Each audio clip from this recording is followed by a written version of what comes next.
Alright, welcome back everyone.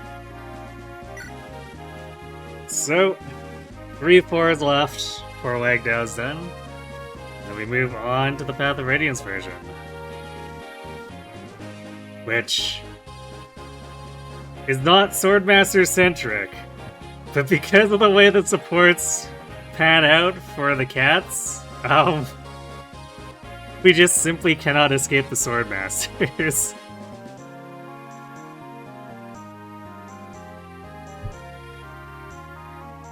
EMCH, hey so this.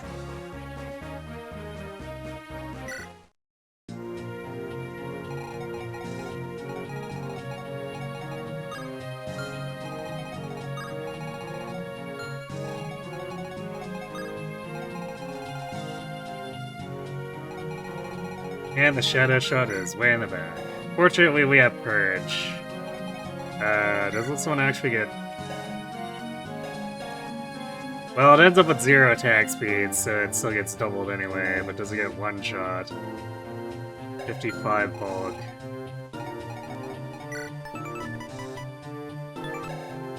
And Archer has exactly 55 attack. Get wrecked.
Actually, what even what purpose do these bridges even serve? What the heck?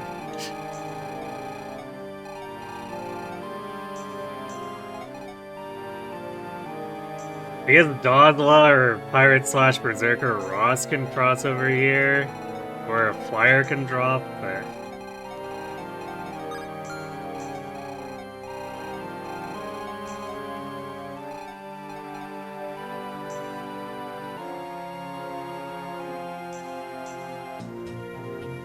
Yeah, I don't know how interesting the Macedon one would be.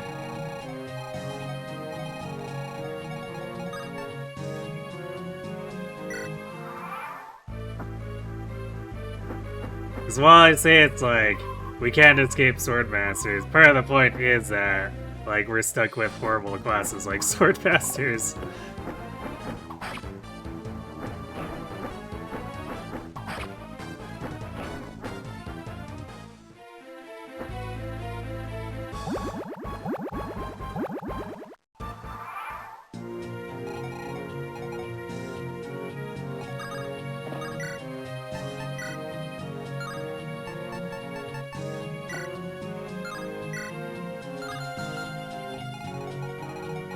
Just a little bit short of not having to use 2 Excaliburs there. It's kind of annoying.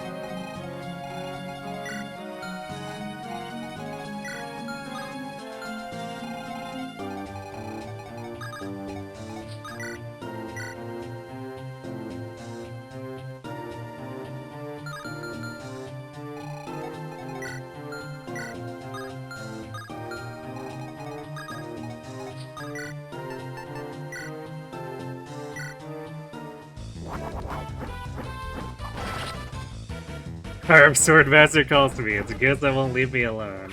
True.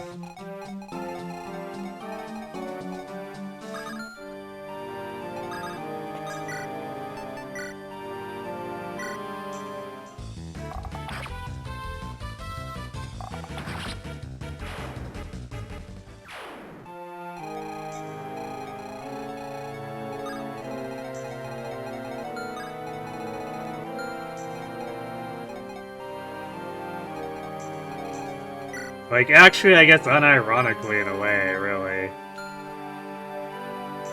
Because it's one of those classes that's, like, consistently bad across most of the series.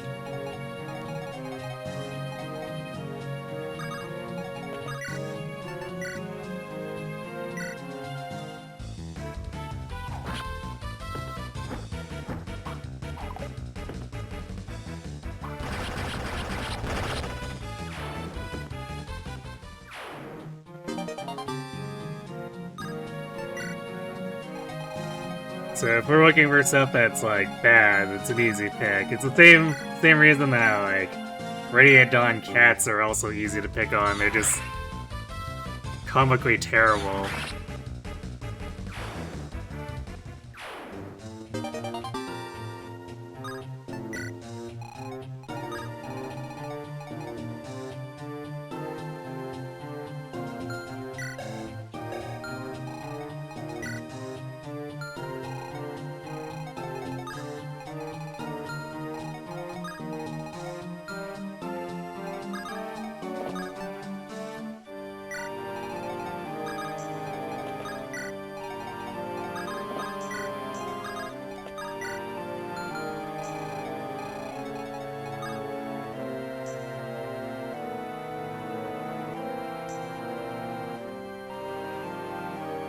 Hey, Radiant Dawn carrots aren't that bad. You take Lyre to the tower, and yeah, no, they're that bad.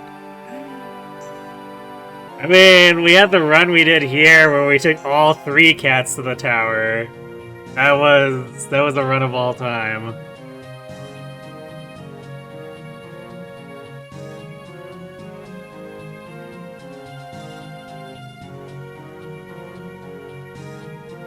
Lancebreaker Kitsune was kind of a funny thing you tried once in Fates. Kind of worked for dodge tanking, made for an oddly good anti-Sky Knight and Cabinet. Yes, adapting them to something that actually works instead of being just bad at the job that I have to assign them.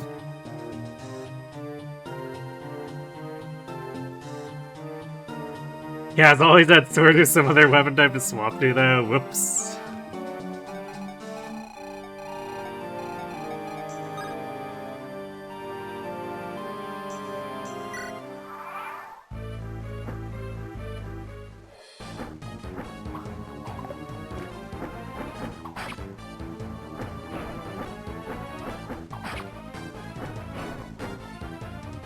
No crits, eh?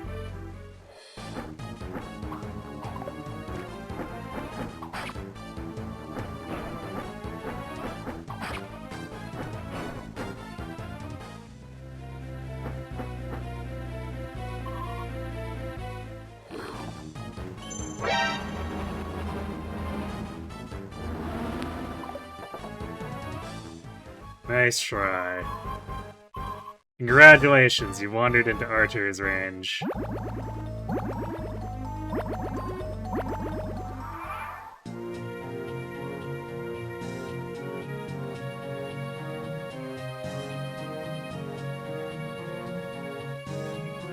Also, when you learn that the Beast Stone is complete trash and the Beast Run is where it's at.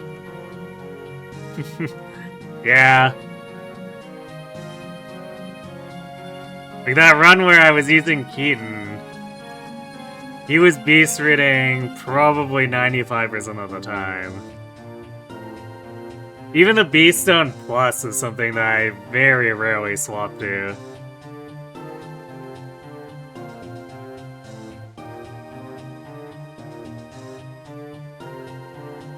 Nice 225 streak.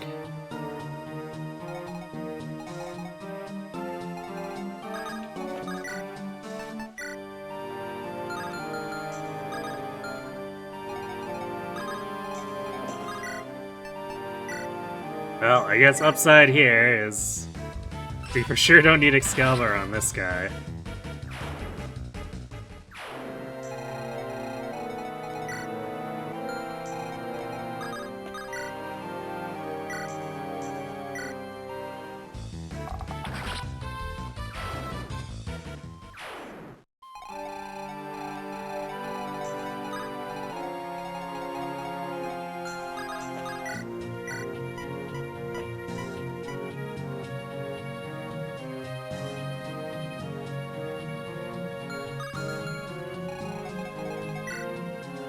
I could also nail this one. It'd help break the enemies up a bit. We've certainly got enough Purge to do it.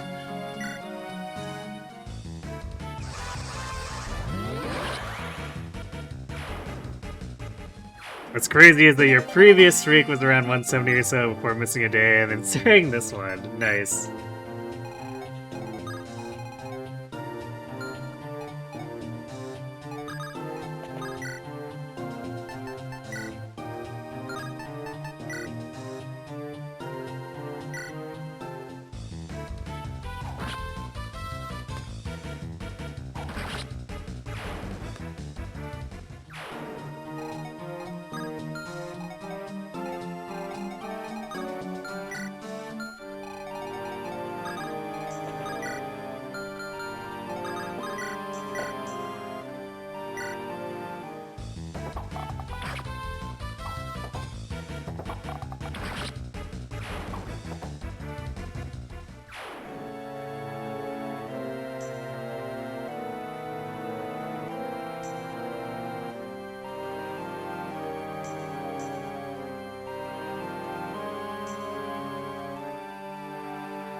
A short 120 turn diversion to Rajat's Fairwalk, and now everyone's got max weapon ranks.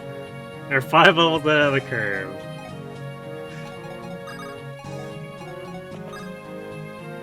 Hilarious.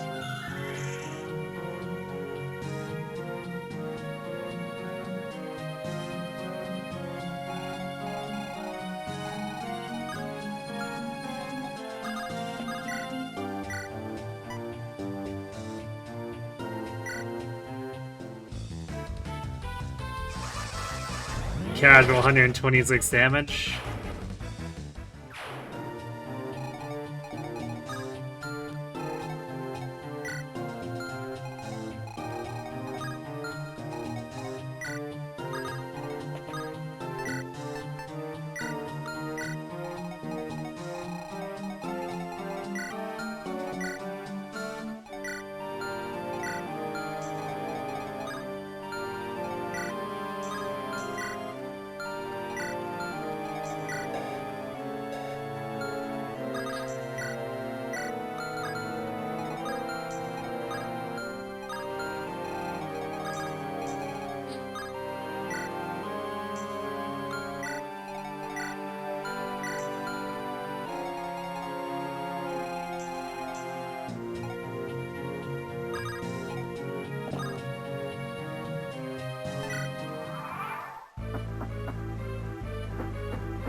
Doesn't matter at all, you're a fool. It's all for the gamification of viewership.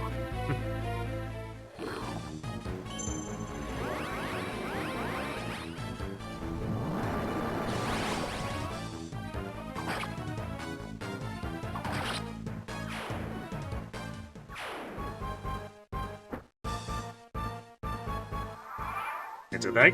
Huh, that one didn't move. Weird.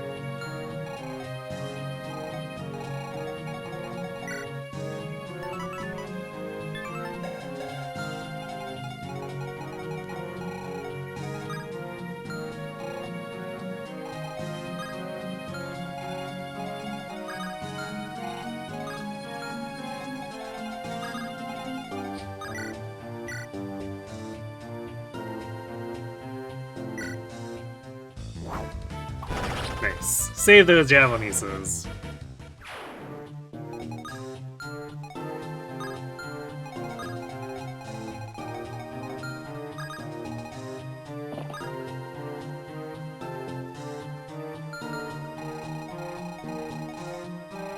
I guess they do scale the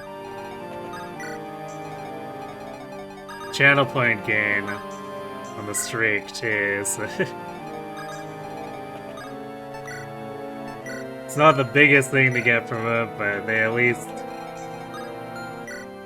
have some sort of technical payout.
It's a bit of a weird split on my supports, but the way the bridges are, we need the classes more than the characters to be in certain places.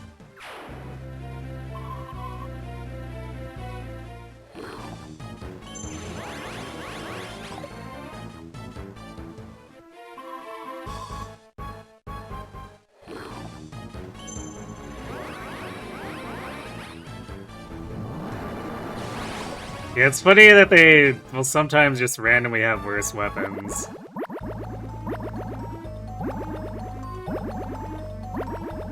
Well, that's rude.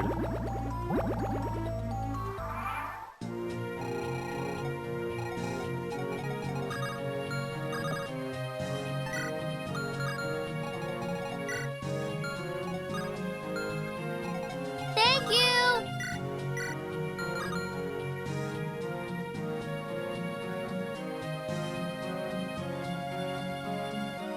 Come on! I'm starving!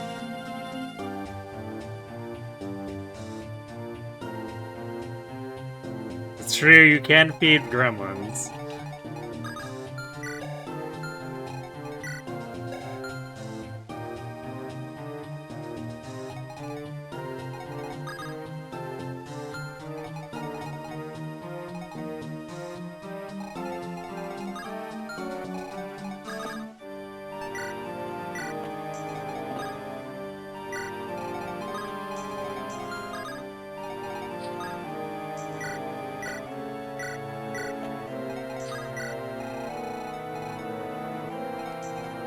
And now Archer is kind of stuck.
Need to finish Octopath 2? You got a month and a day to do so? Wait. What's with the time limit?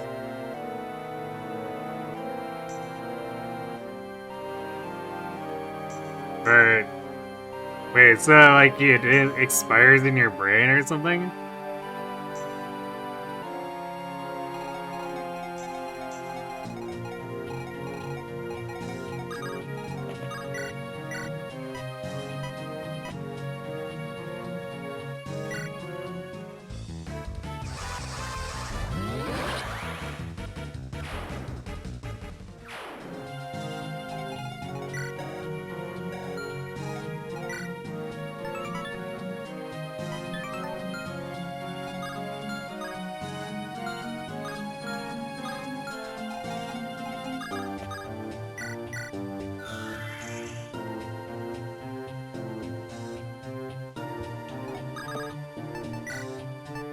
Beyond a Fortune's Weave and you never look back? But what about after you beat Fortune's Wave?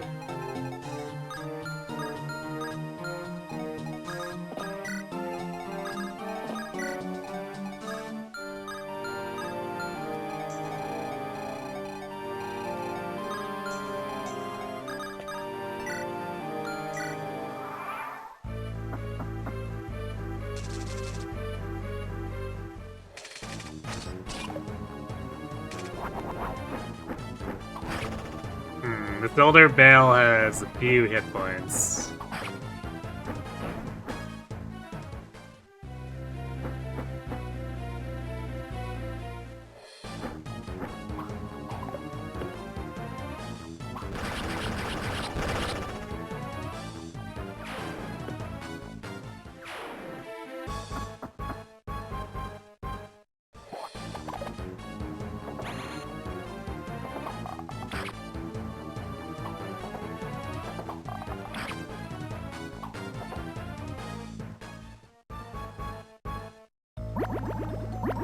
Unfortunately, you have to continue the Edelgard was right discourse.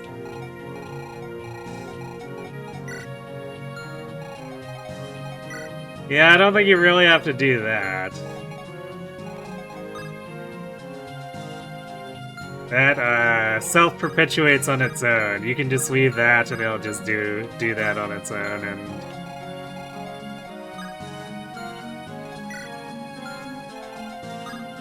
you can, I guess, quote-unquote, benefit from it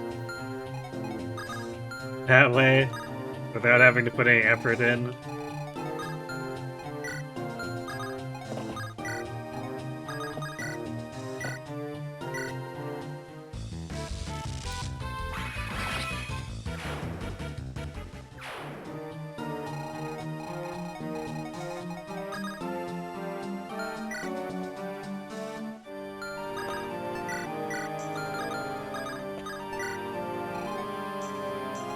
Cyclops is kind of in a weird spot.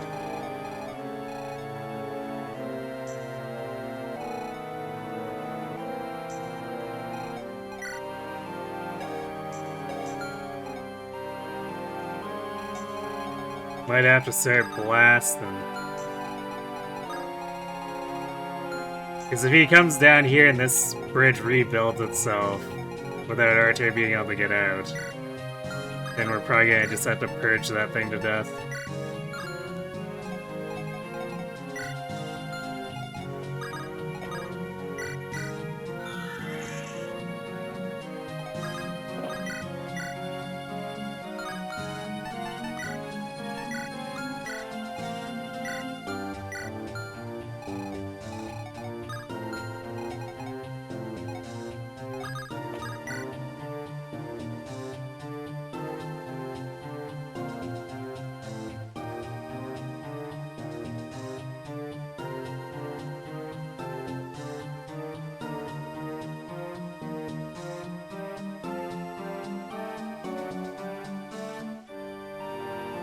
You're glad you didn't end up in the more insane corners of the fandom, which is, say you try not to engage with the fandom at all because of you gods.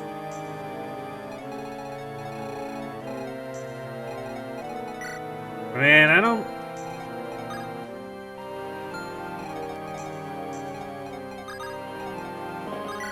think there are that many, like, completely hopeless portions of the fandom.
I mean, it's not just...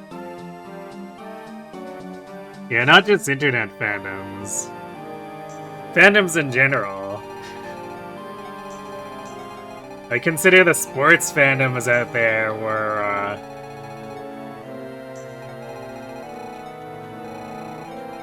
you get soccer hooliganism, for example, following... Well, even when their team wins sometimes, but it's usually when they lose.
Okay, I guess the actual answer is that the Cyclops is just never allowed to leave this island.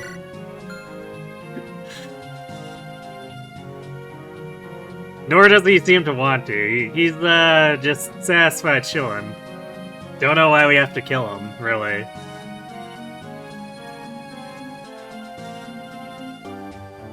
As a Chicago Cubs fan, you get stir crazy when they win because they rarely win.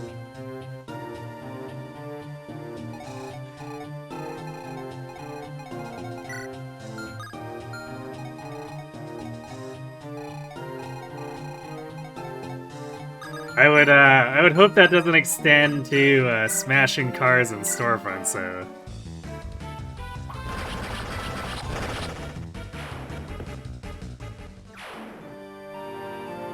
Hitting the ruins a bunch seems like it's such a drain on your weapon uses. Yeah, I mean, you could probably just do it mostly with a bunch of cheap weapons, but that's gonna make it take longer. It definitely makes it feel extremely not worth even thinking about going for the dumb characters.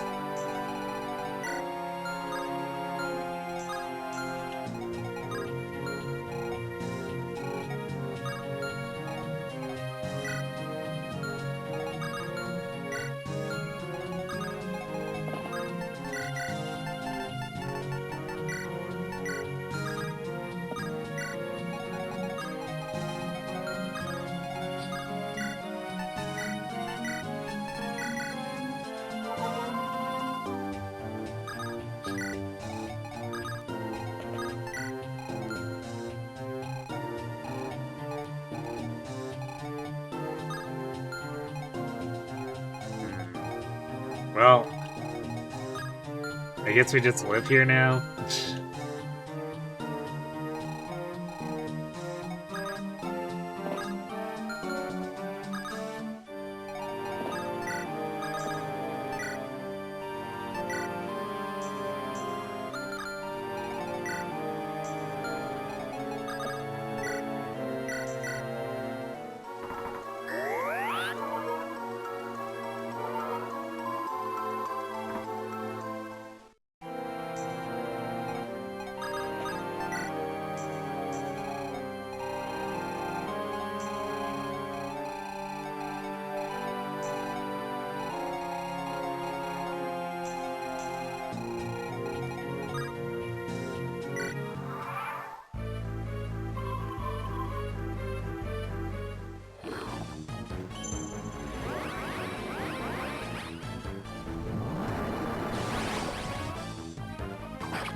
I mean, if we count the blue, white, and black gems, then it's 30,000 gold. So if you're using inexpensive replaceable weapons, it's not the worst. And some of the enemies do drop, like, brave weapons and whatever, but...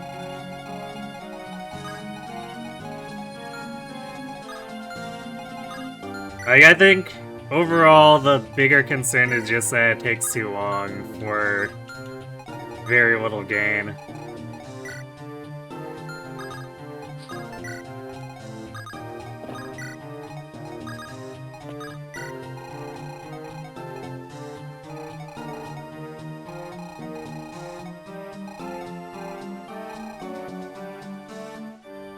Why are these other sections not opened up yet? Or is this... does this just, like, never turn into a bridge?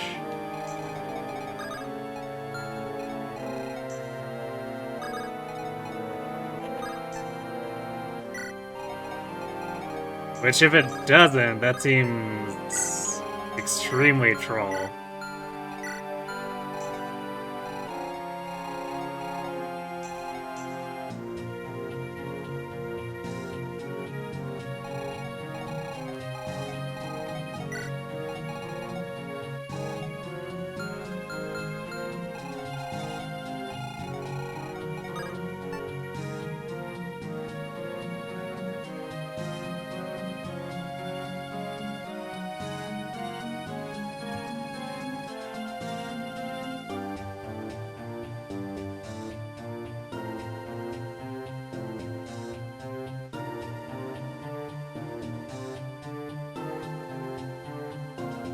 I mean, you could just play with the GBA plugged in.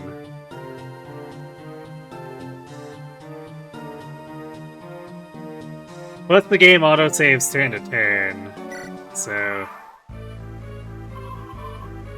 There's not really there's at least not a fear of losing your progress.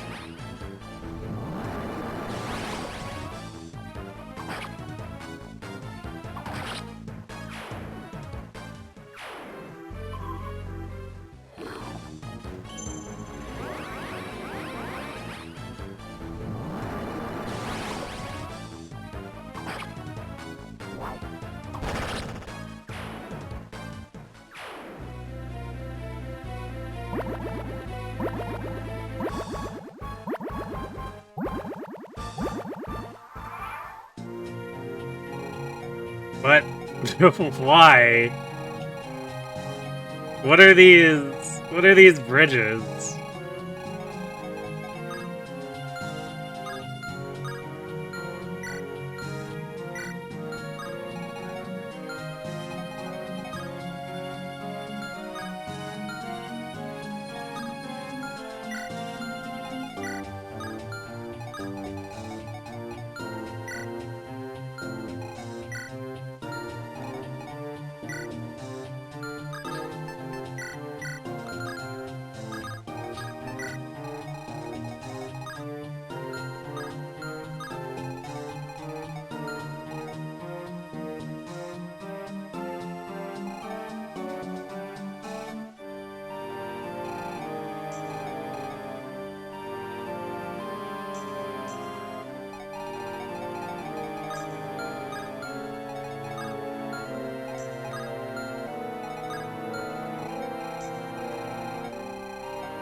Well, I mean, the original bottle that you could just change out the batteries. Again, it's not like you actually lose progress.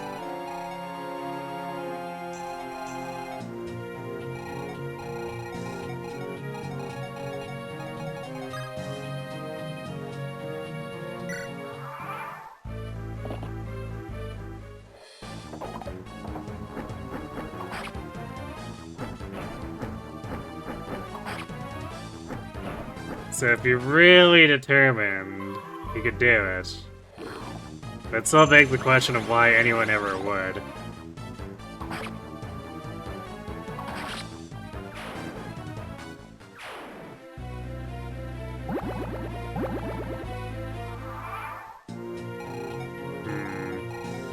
Well, looks like we're walking back, because I don't think we're gonna actually be able to come to the center from the left side.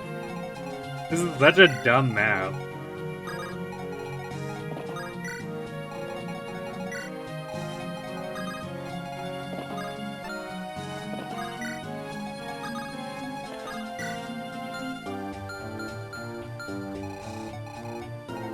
I think it's actually found a way to be worse than either of the water temples in 6 or 7.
There doesn't appear to be like any real pattern to these. They just seem to be changing completely at random.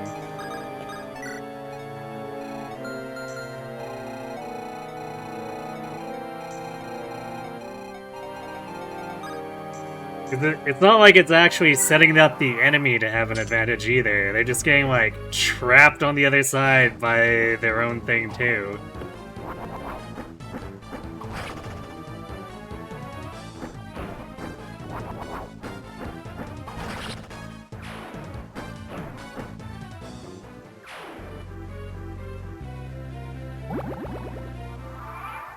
Suddenly, Cyclopses!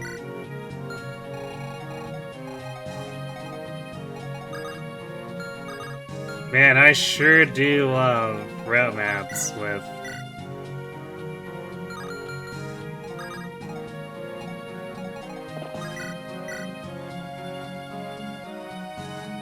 reinforcements.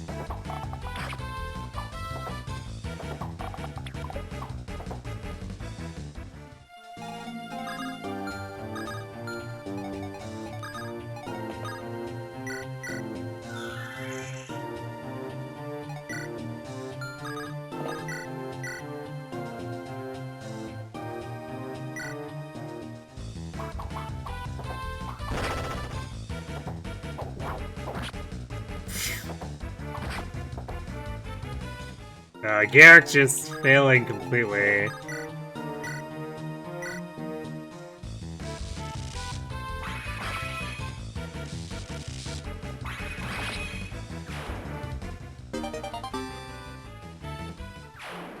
The enemy's the dorky. I mean, the whites in floor 3, was it? I think it was floor 3. It's all starting to blend together now.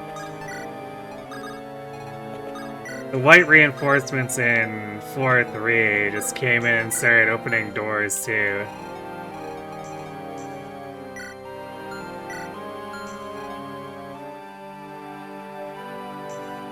Wow. Is Frost and Neon just like actually stranded in this corner? Because that bridge has not come back.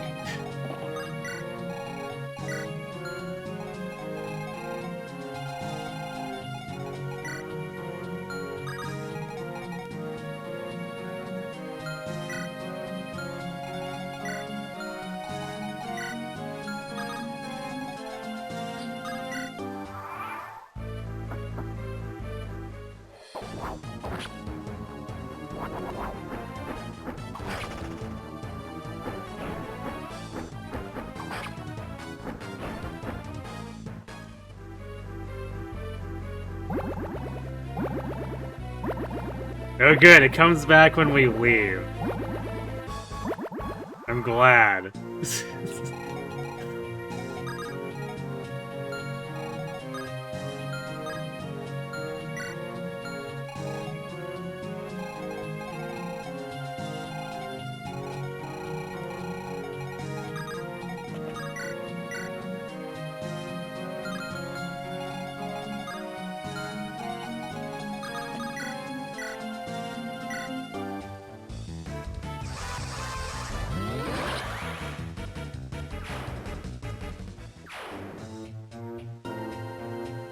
It's okay, more food for Blessed Large Shell.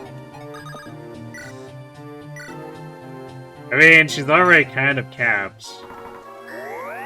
Also, she's stranded with this dumb chest over here.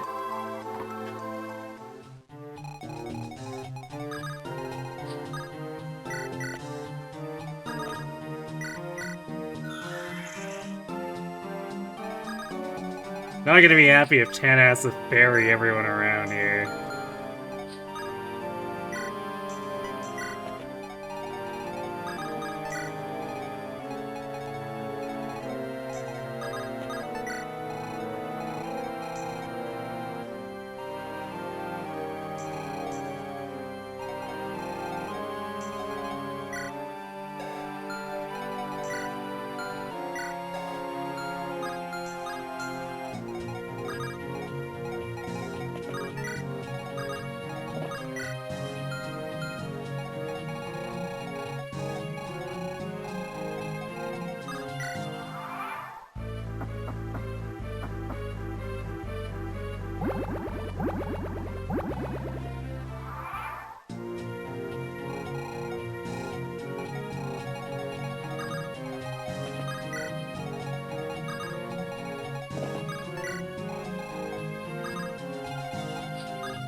Well, I guess this is where Berserker Rots might have been nice.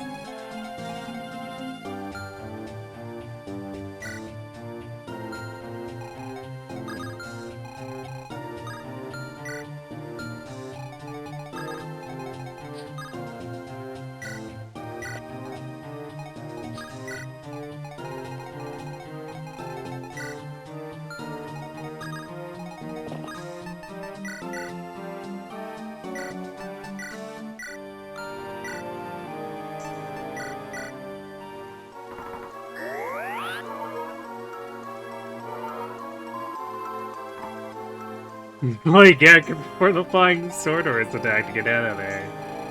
Yeah, totally.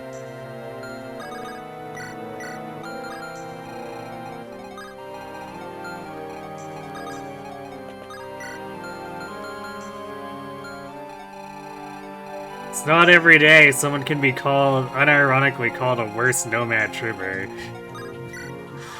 But here we are.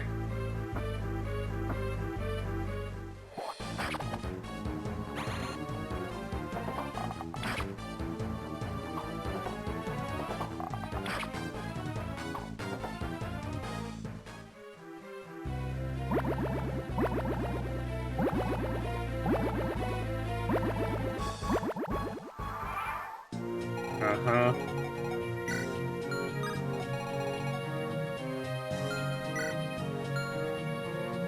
Yeah, at least this gives the enemy some kind of advantage. It makes logical sense.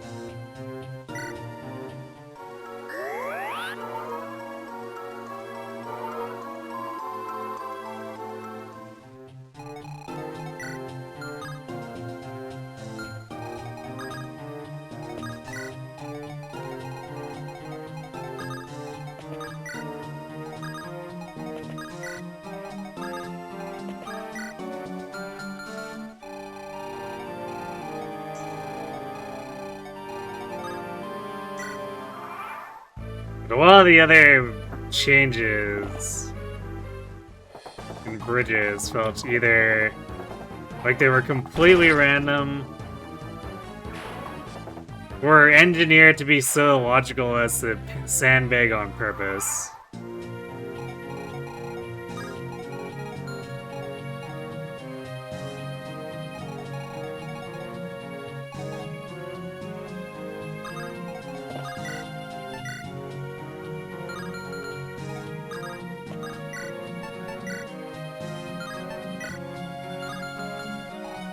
Oh boy, Rot's failing to double Cyclopses. What a world.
After this playthrough, would I go Bow Knight Jarek again, or Hero?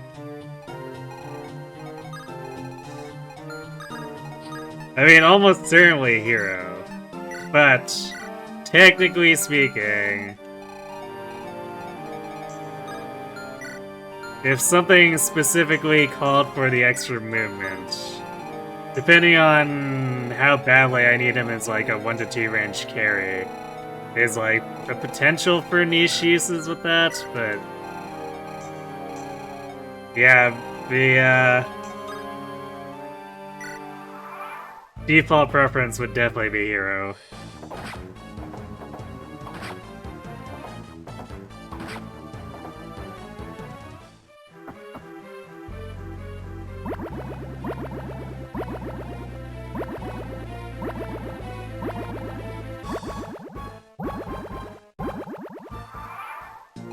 Well, now we are just trapped again. Thanks, game.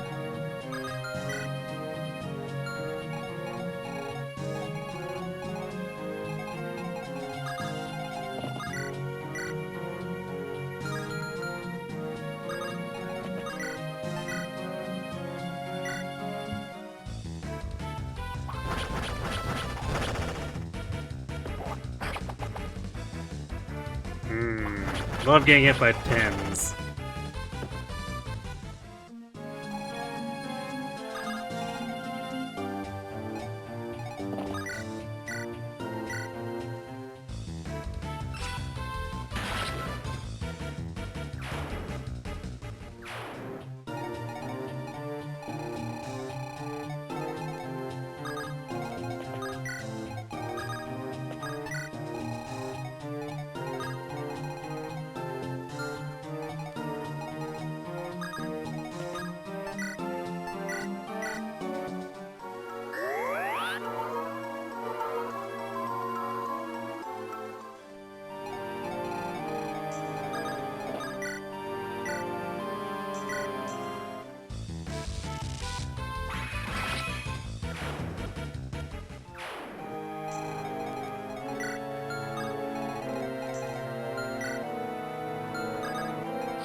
Whole team is just getting tagged by everything now.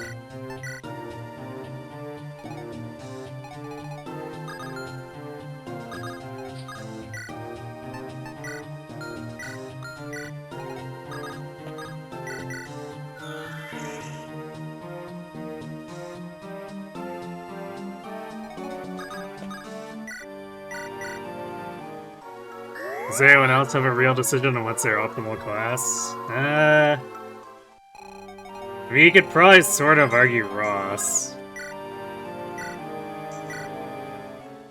It's Hero versus Zerker.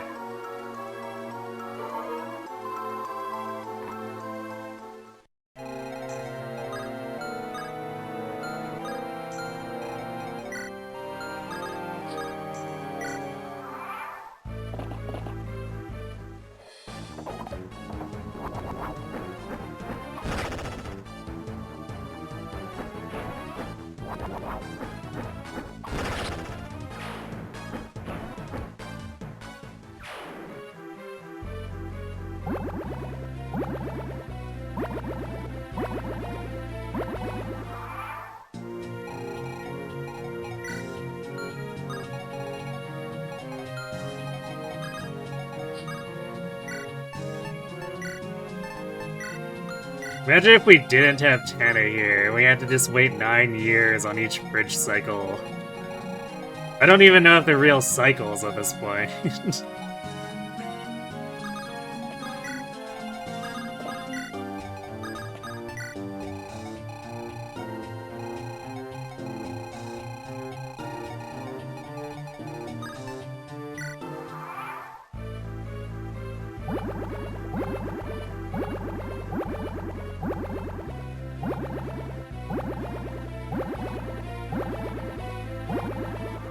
Finally, holy crap.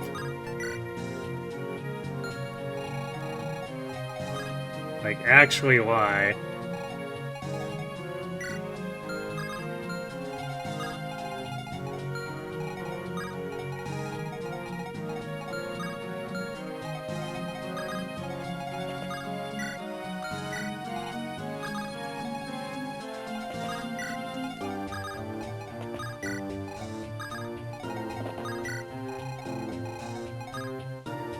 I guess apparently this entire section here doesn't echo.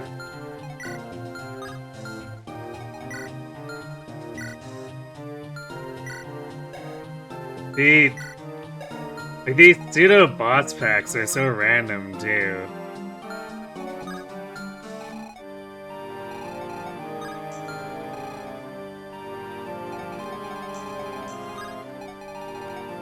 They've actually pulled the last like 3 or 4 maps, including the fake boss. You get in range and they'll just all charge, but these guys, no. Gotta step back and draw things out as long as possible, I guess.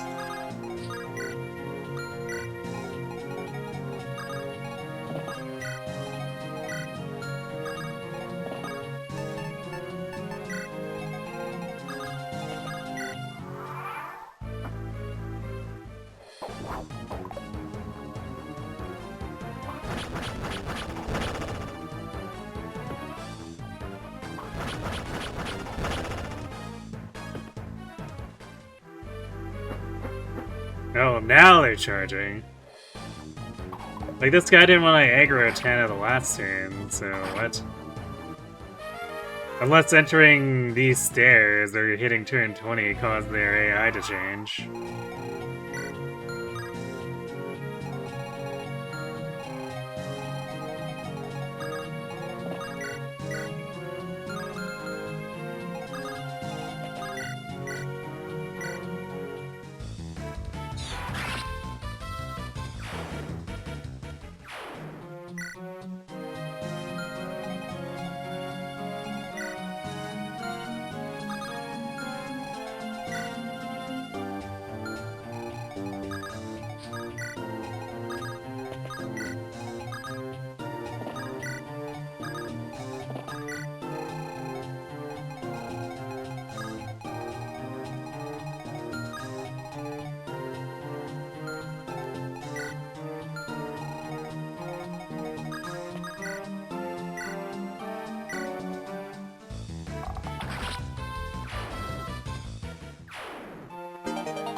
Oh wow, a devil axe, how generous.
This guy hasn't moved yet.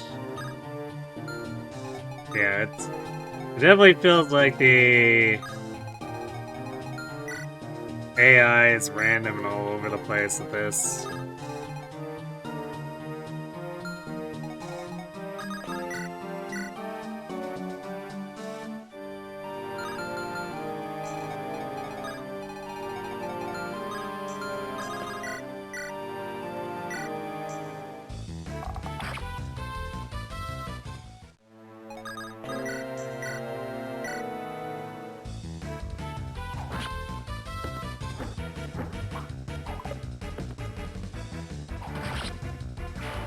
This map in particular is made even worse by having that plus the bridges that seem to just change themselves completely at random.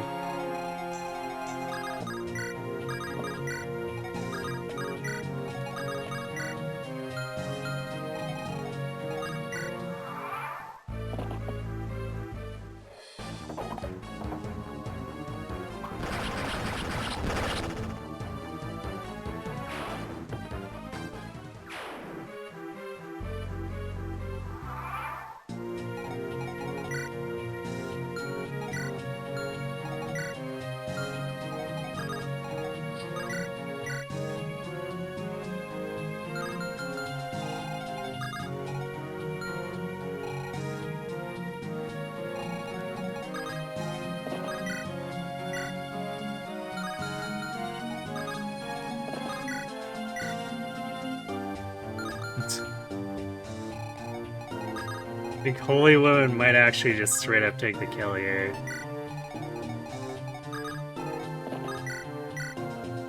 There we go.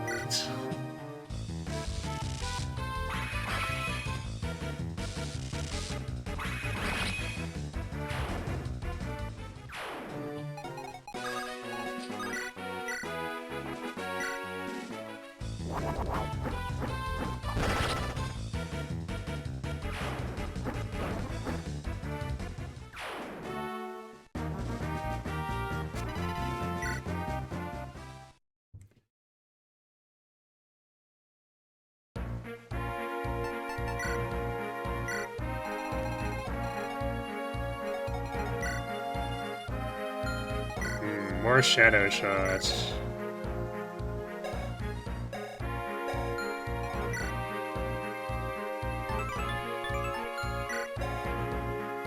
Still dies instantly to Archer, though.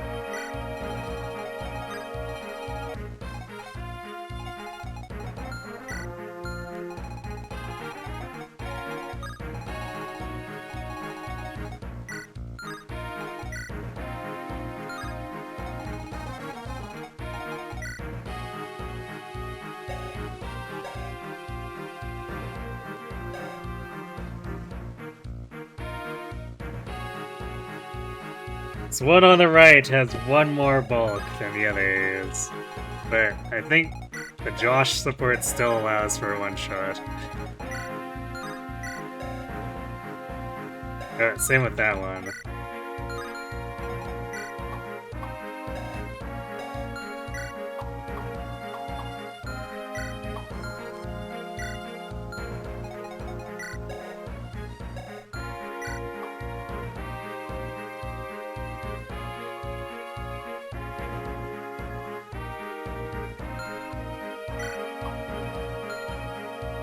Man, we really are just gonna, like, open fire here.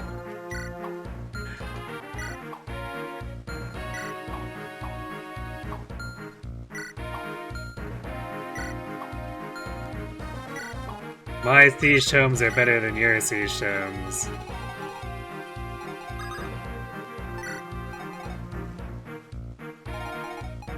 Also, are we back down to... Yeah, we're back down to 8. Well, see you later, Rust.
Oh yeah, right. The weird pits here that flyers can't go over, including the eyeballs. So the siege isn't as long-reaching as one might assume.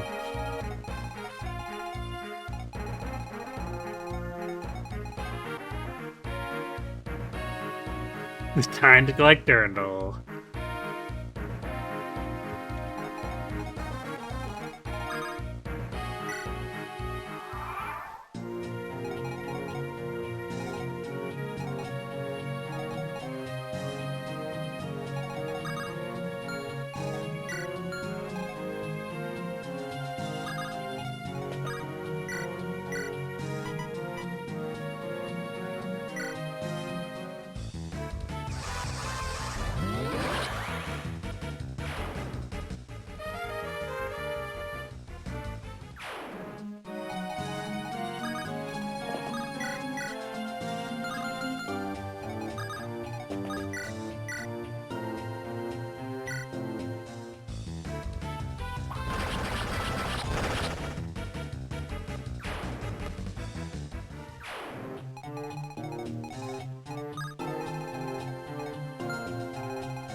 How long is Lagdou? 10 floors.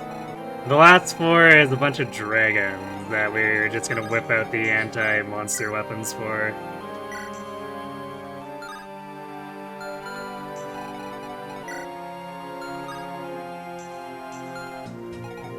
At least I think that's what it is.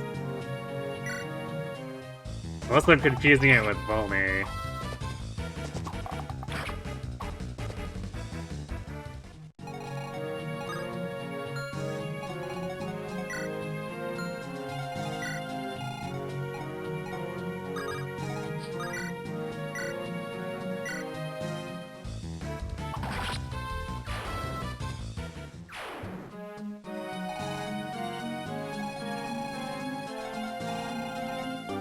I'm pretty sure this is the one with the dragons, just because...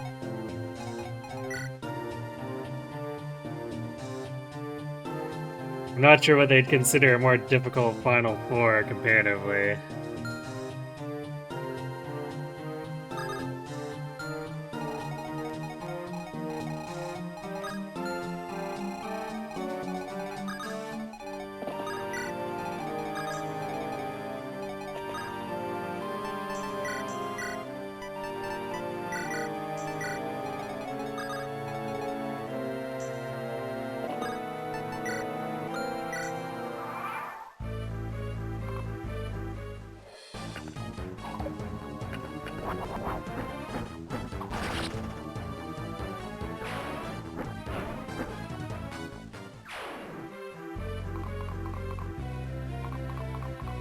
Oh, I'm not talking about number of floors, I'm talking about what the final floor is like.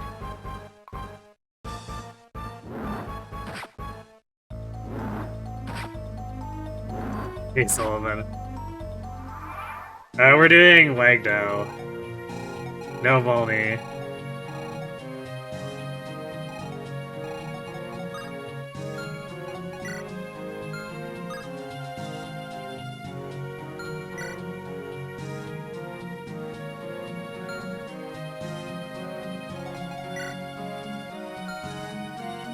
Slightly awkward, I guess.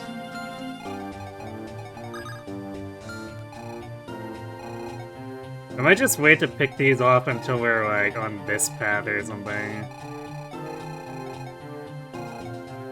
Because I'd like R2 to just be sniping this guy.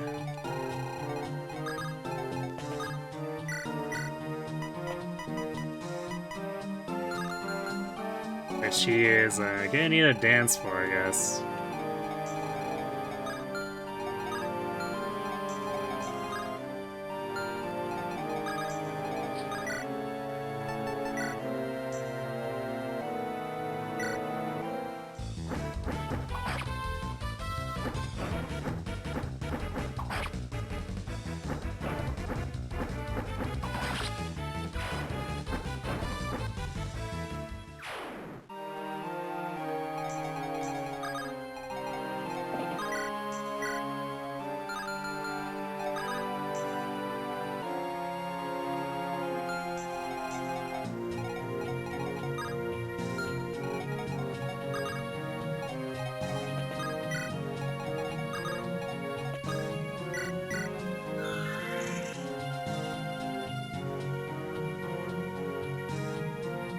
Do you have no memory of what's in vanilla? It's fair enough.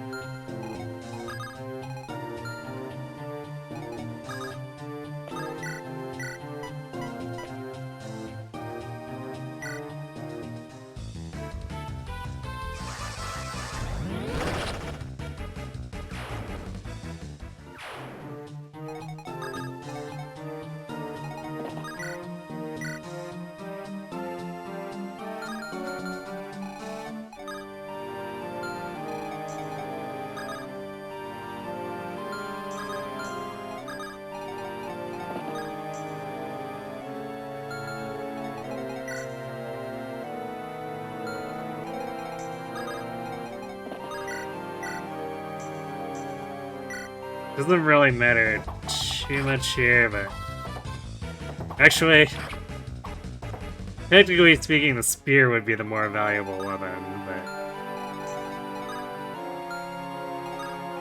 I guess since we're using Sword Masters, we'll stick to the theme.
This boss are just indiscriminately setting themselves on fire.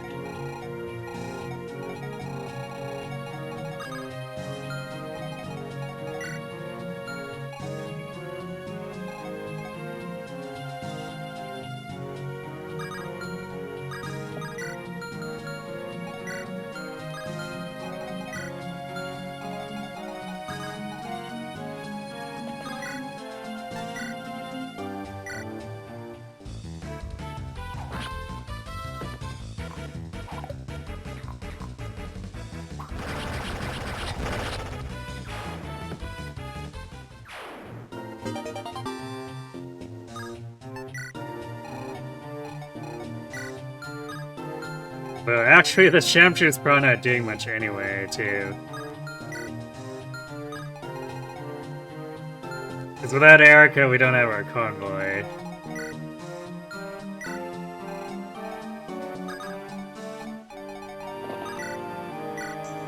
And unless I'm misremembering, the next 4 is simply us pulling out all the monster-slaying weapons and blasting our way through the dragons.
No, we didn't crit, so we get to see the fire kill the skeleton.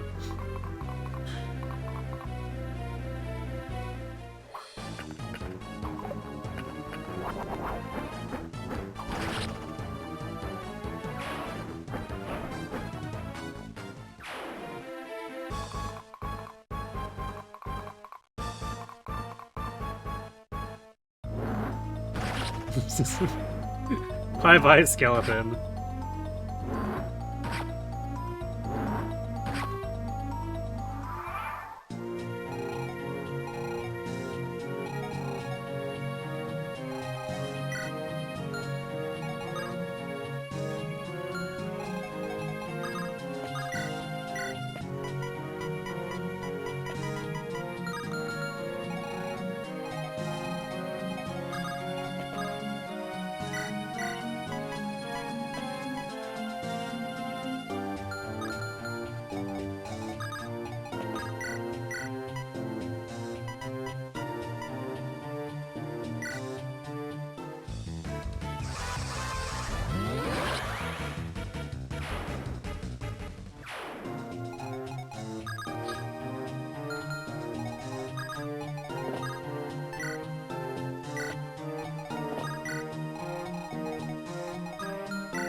I guess we didn't kill all the shadow shots there.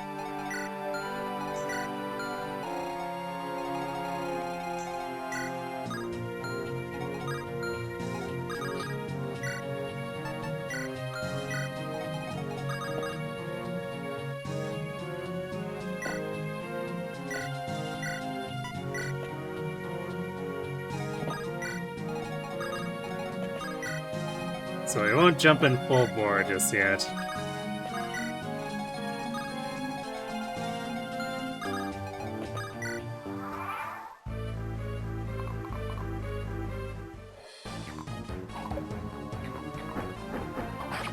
Hey, Knight. Eat fire.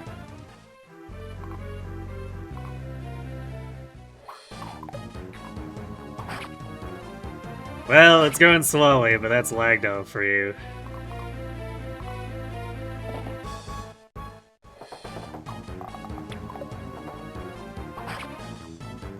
Well, we got most of the points we wanted anyway. I suppose, because then we can use the killer to bait the Cyclops with the Sword Slayer.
Actually, I guess one use would have been enough.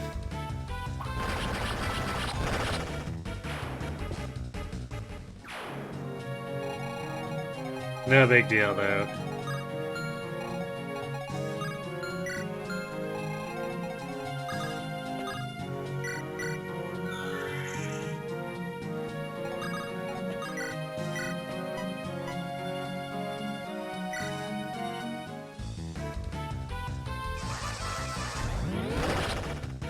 We love Purge Fritz.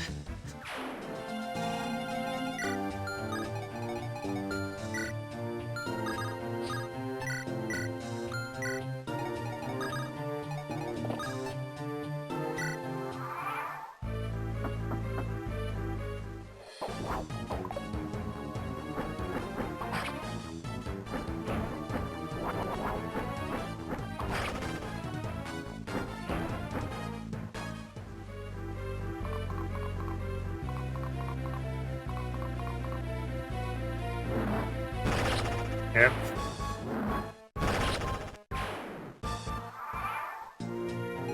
Random skeletons just burning to death on their own.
Kind of funny how many enemies are still just using iron weapons here, too.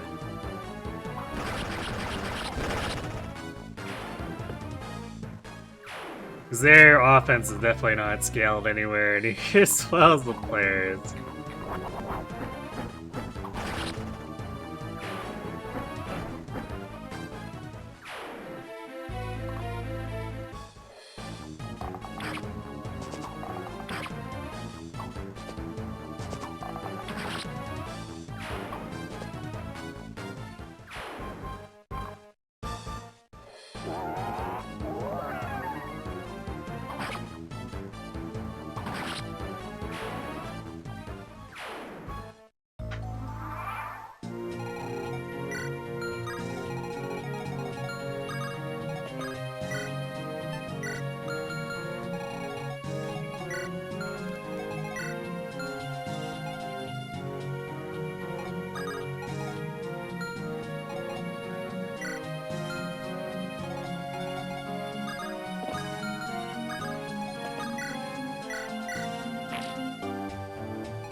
wow, look at this 150 gold drop. How generous.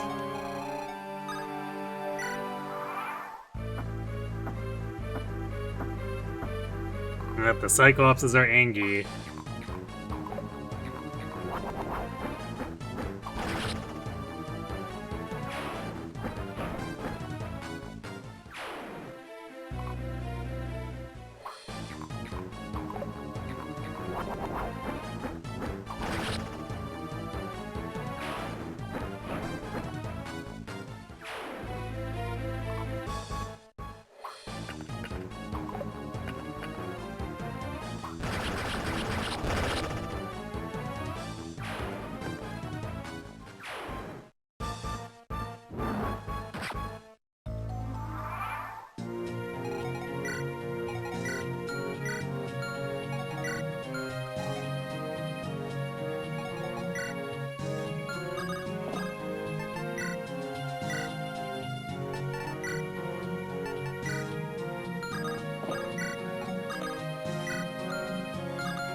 Archer going in for the crit, because why not, I guess.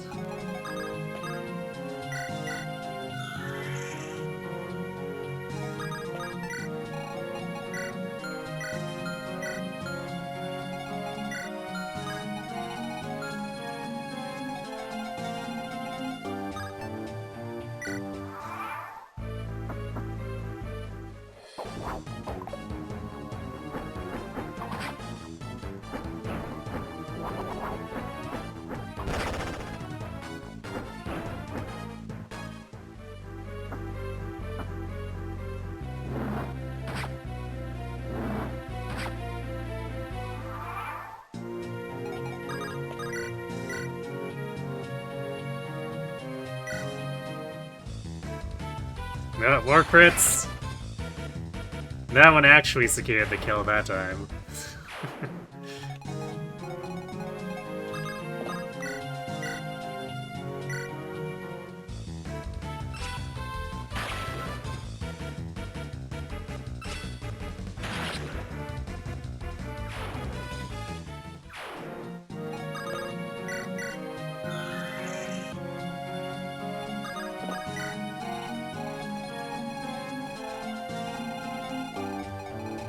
It's funny how these guys lose their mind as soon as we break that wall, though.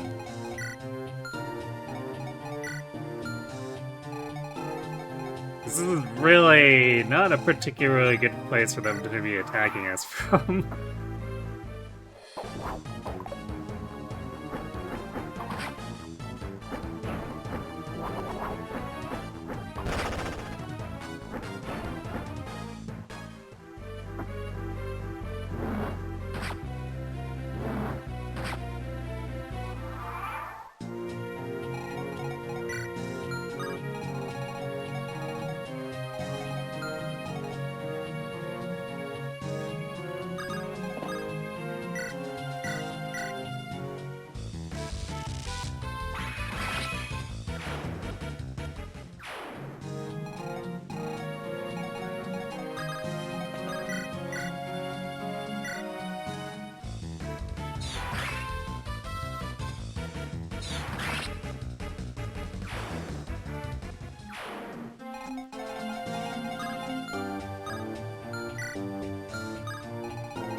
So I guess our javelin sock wasn't quite as short as I thought it was going to be. It was a little tight, but even if we hadn't had the drops from the last map, we had had just enough to handle the rest of this, assuming that it's just the dragons for the next map and that we're gonna evaporate them in about 5 turns.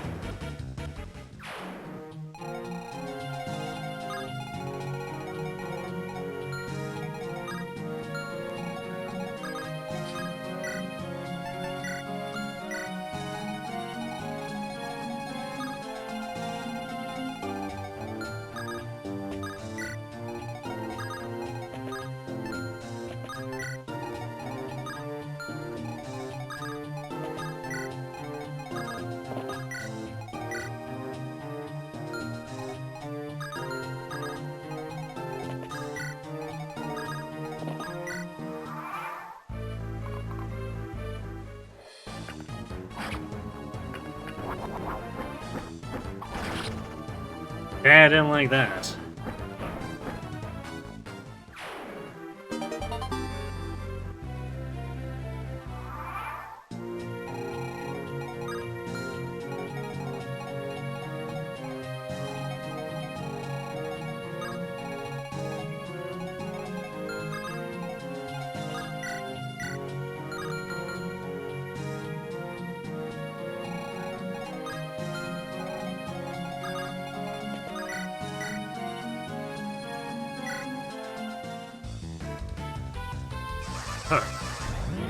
Archer is really violent tonight.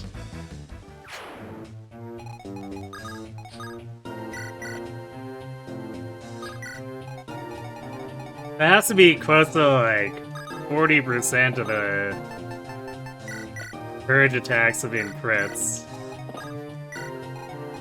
And we're fluctuating between like 12 and 22% crit rates. It's definitely well above average.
Double crit, which is still not enough to kill these guys. Cyclopses be thick.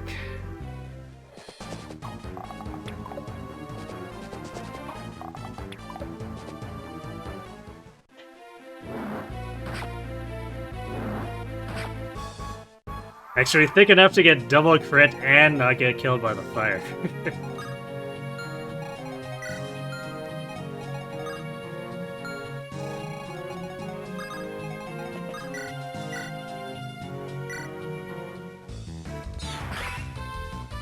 Erica's strength check?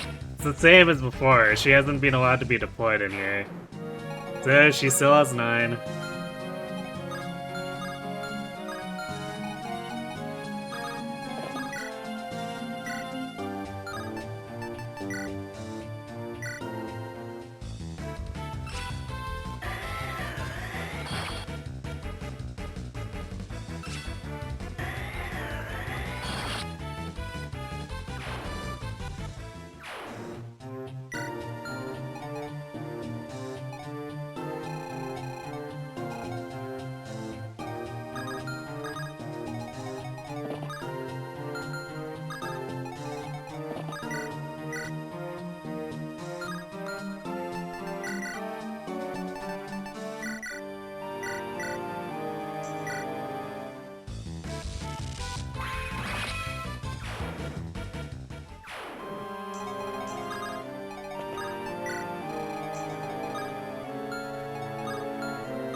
Cyclops probably will have a double crit from Sieglin Airhaven. Yeah, at the strength she's at, I would be quite doubtful that she would kill them quite so easily. Because, like, after the plus 21 attack from all that, she still only has, what, like 27? So if she was deployed alongside Tana, she would have 30 attack. And then, I guess I would go up to 46?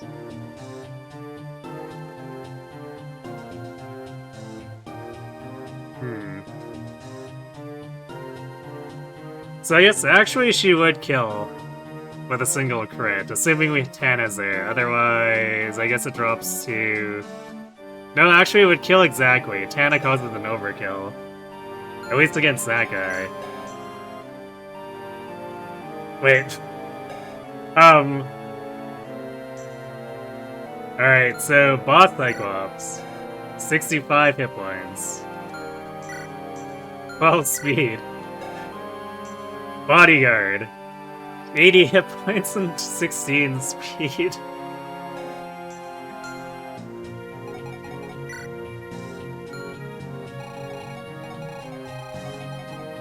I don't understand what the statting is on these enemies sometimes.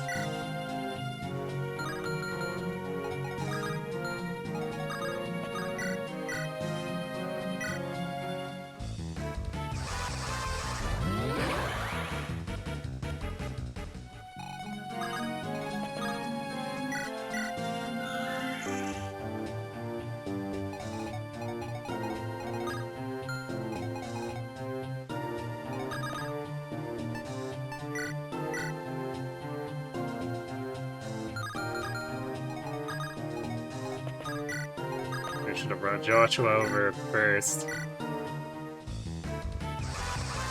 Not that he needs the damage, but extra little bit of hit rate.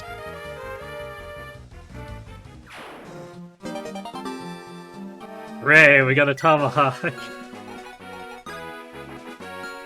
The only person who can use it is Ross, and I don't remember if he can even be deployed in the next map.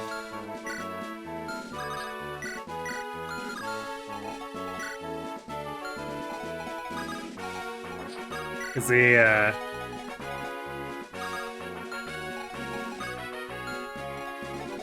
deployment slots have been just jumping around at complete random. I don't really understand why they keep shifting it between 8, 9, and 10 within the same dungeon.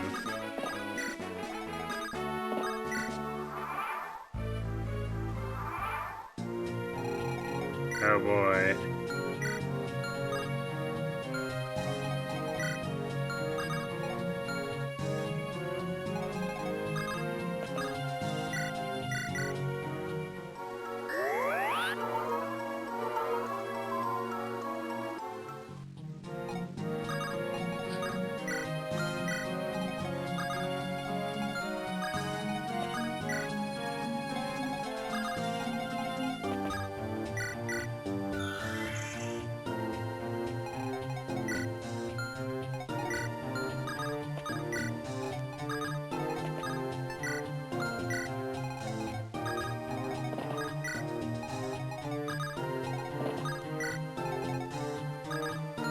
Gone up to drag us all the way over here. Gotta start spawning more Cyclopses too.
Even Ewan's had enough of these reinforcements. He's like, come on, guys.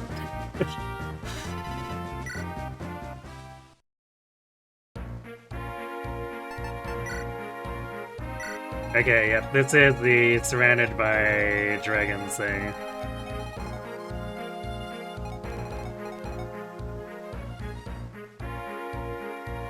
It is as I remember it, and also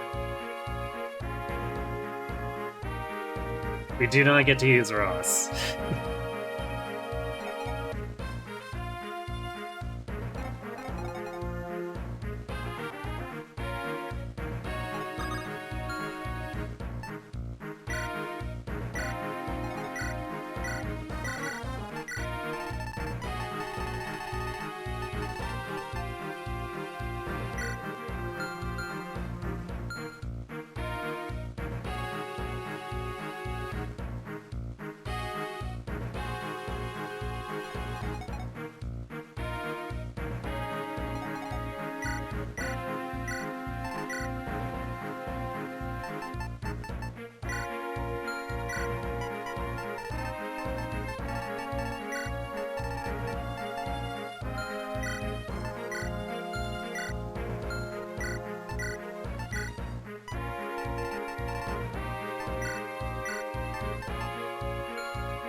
It's a little bit awkward for Marissa, because she has low strength.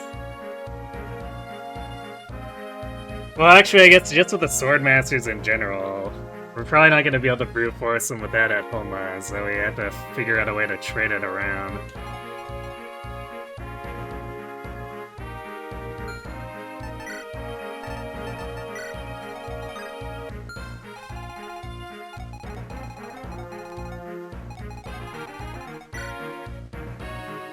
Oh yeah, Gold Gem. So that's another 20,000. So you get like 50,000 gold just from killing stuff for the gems.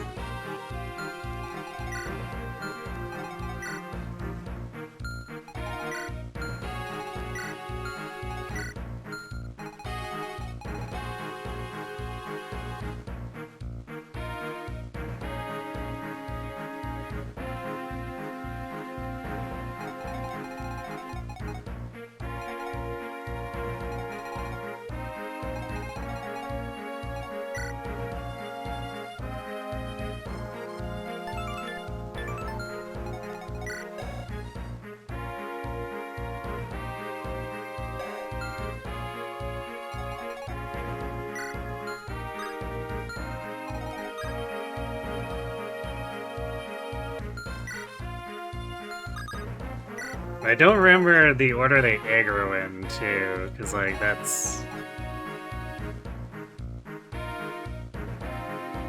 part of too much can make this a bit tricky.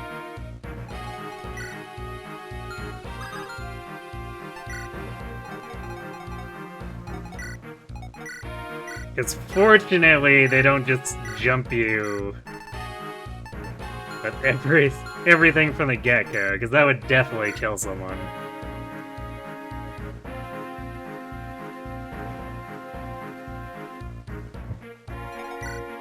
Yeah, no Garm.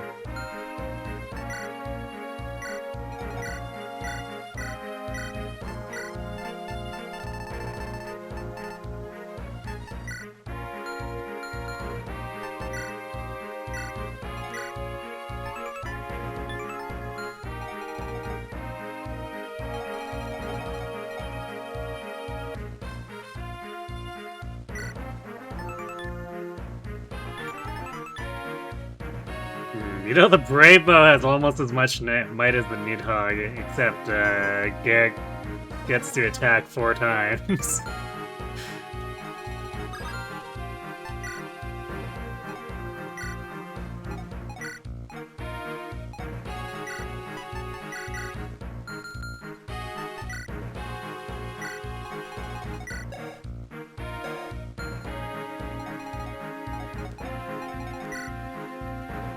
So 55, he's doing 23.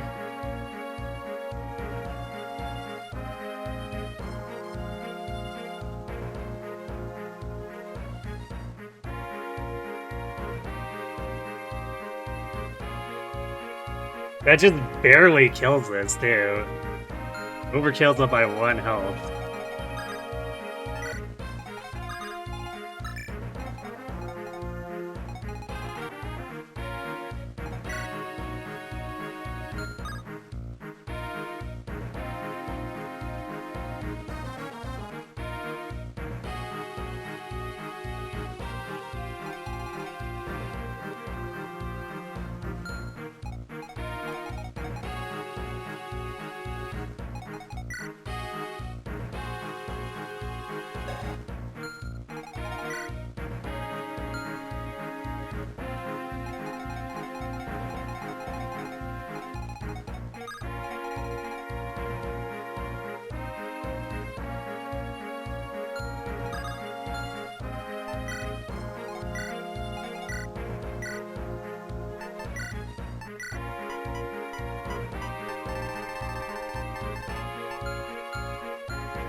Wait, does he double with Purge?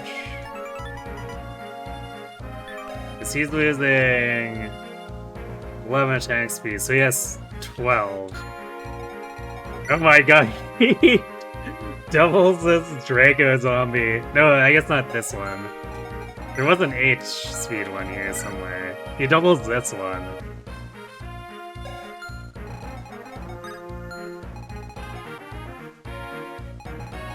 So there are a few of these where these enemies are slow enough that he doubles them with Purge.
So he doubles this with Purge, and because he has 55 attack against their 18.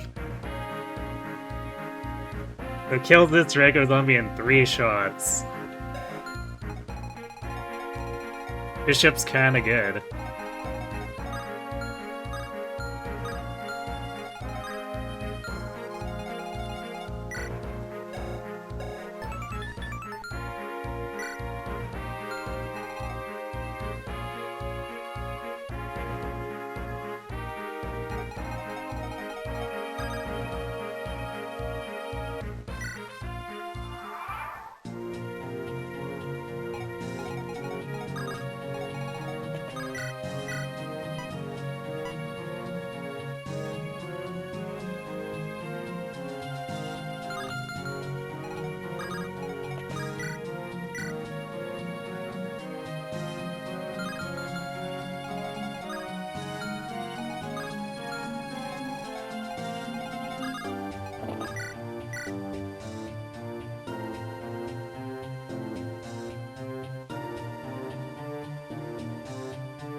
short by 1 there, huh?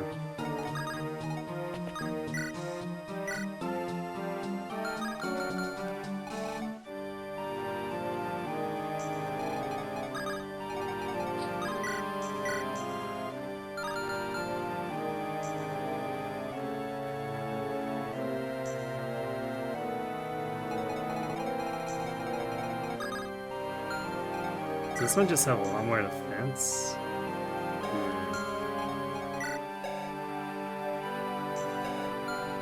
It's not a lot more, but I guess it's just enough to matter.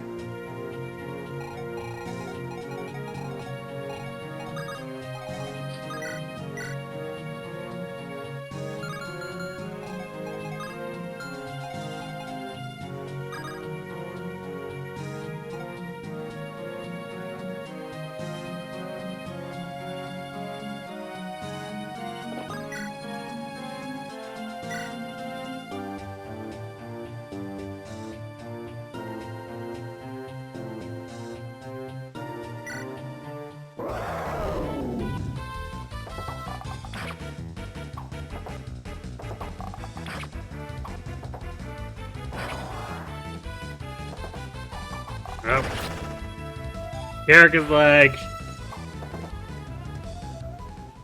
trying to survive with 1 hit point? I don't think so. It's critting time.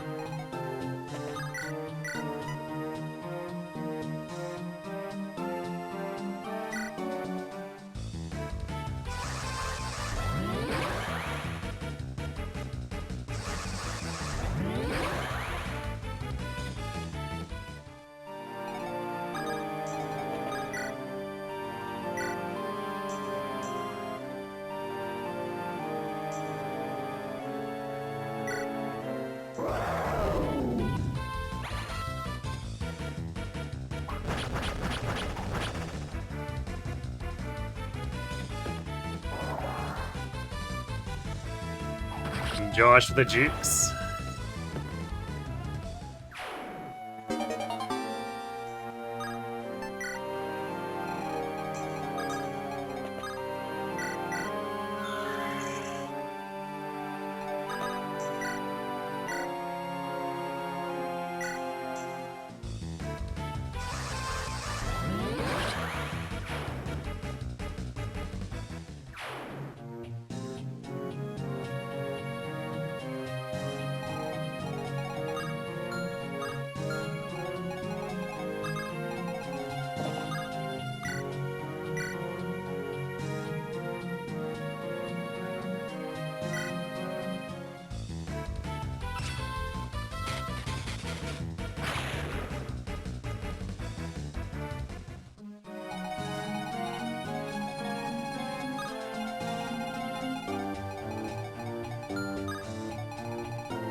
Yes, the big brain player.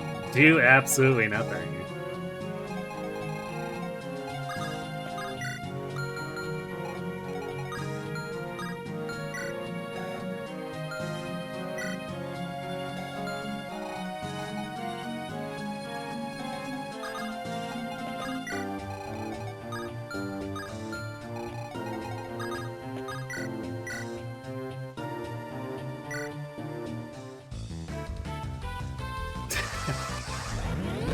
Violence!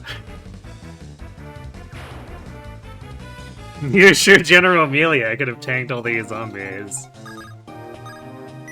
True. But we made the mistake of making Paladin Amelia, so she couldn't... Paladin Amelia couldn't have tanked these, no matter how hard she wanted to. It's really just unfortunate.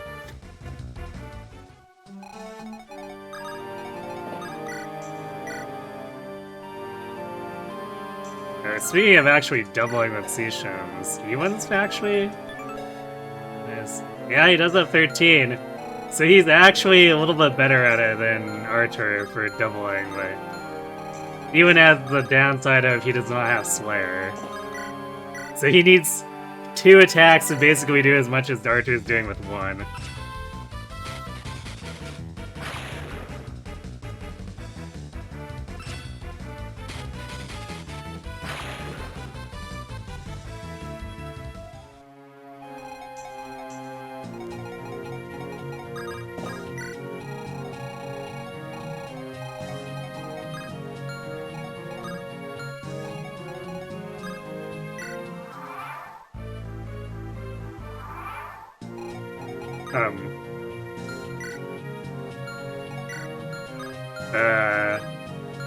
I don't know, these might just not auto-aggro ever, so for siege chubbing them, they just simply lose.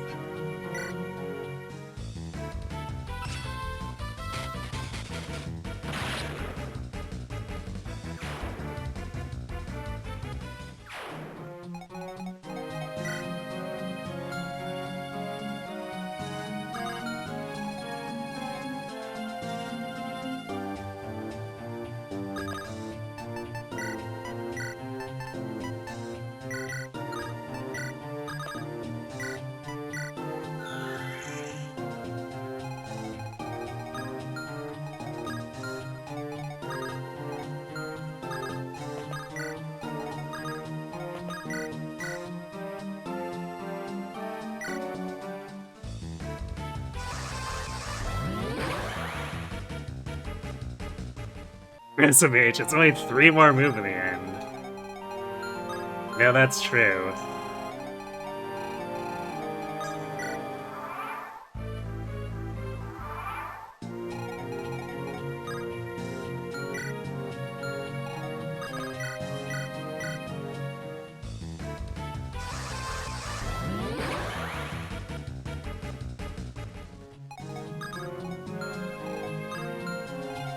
Yeah, this is really just Ewan and Archer doing funny things now.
It seems that we overbought on bolting and underbought on Purge a little bit, but just a little bit.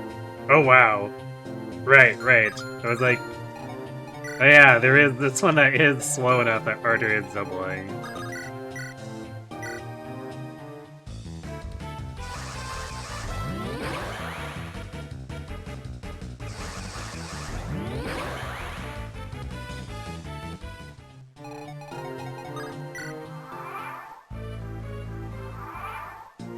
So in the end, Arthur kind of steals the show, but also Ewan's doing it, so...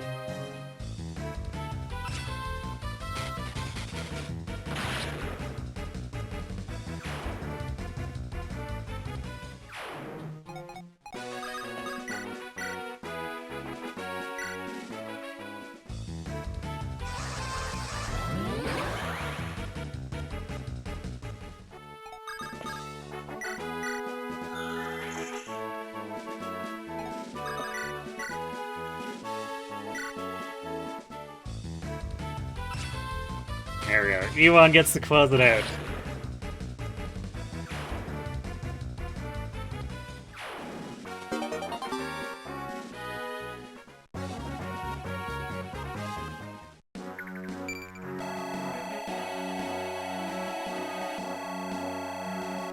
Casual 439 monsters killed. No big deal.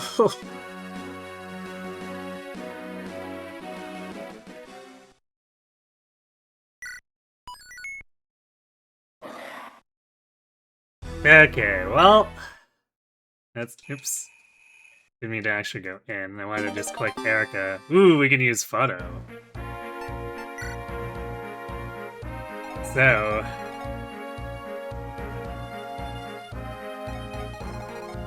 yeah, that's it. There's definitely a very stark reminder of why I don't do Lagdou every time we do Sacred Stones. Thanks to GG's. Dragon soup for dinner? Might be slightly rotten. Probably don't want to try to eat that.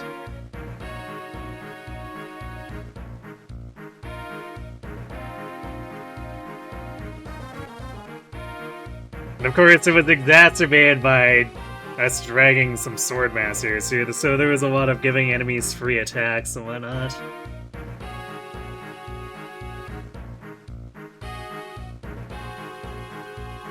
So overall, of course, Tana ended up doing the most work. I think this kill record between main campaign and this speaks for itself. And then Garrick was doing more than the Sword Masters, despite the fact that, you know, he was a ranger and not a hero, but... the Brave Bow shenanigans definitely came in handy. Longbow as well.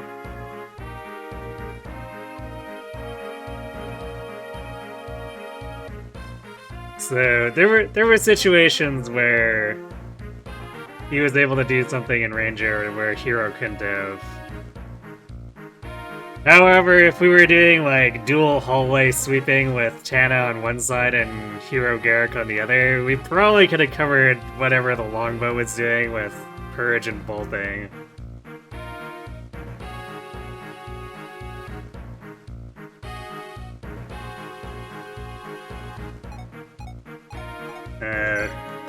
Ewan actually did a fair amount of work as a glass cannon. He couldn't really afford to do too much on non-player phase, which was,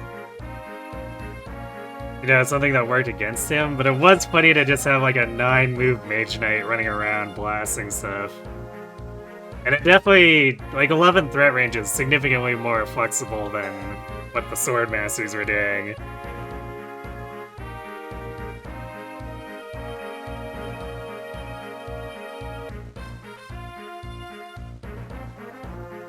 He's just like lizard, which is like alligator, which is like chicken. But does that mean that we end up with salmonella then?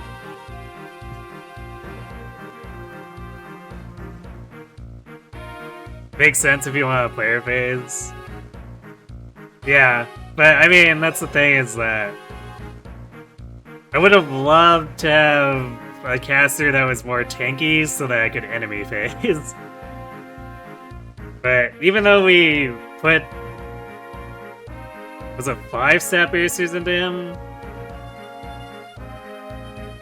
This was nowhere close to really doing more than tanking 1, maybe 2 dudes a lot of the time.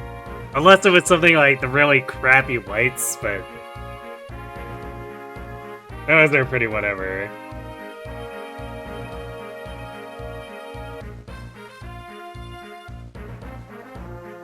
You think we have worse things to worry about than Salmona? Yes, but if we catch that while the worst things are here, then it just makes things exponentially worse.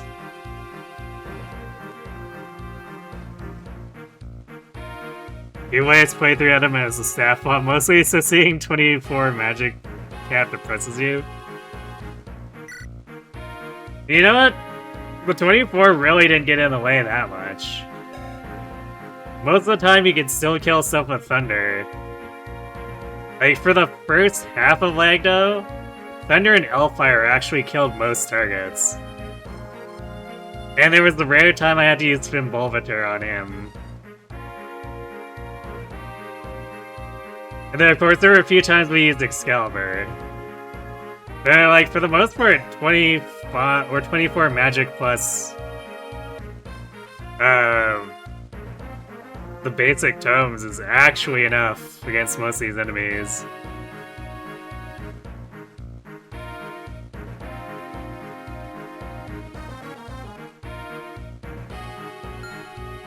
What do I do with Lara Shell? She's a Valkyrie. She had more issues killing because light magic might.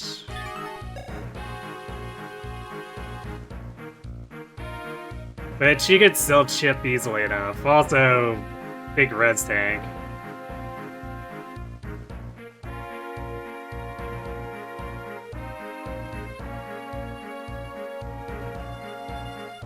It's funny because your last Effie, or Effie was New Mystery, so 24 strength cap is just like what you get unless you want to be a low speed class. I mean, Zerker is still pretty fast to do Mystery, and has pretty good strength. It's not as high as like Sniper or Horseman or Swordmaster, but it's still up there.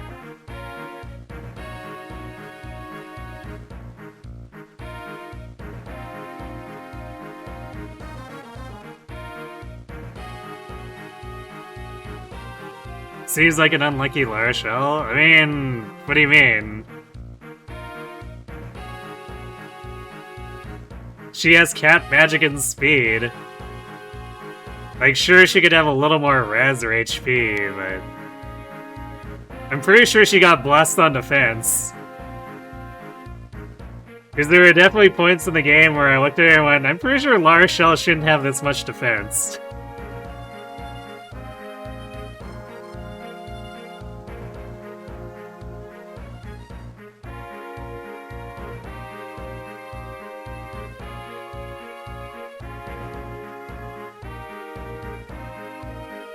She usually gets thicker.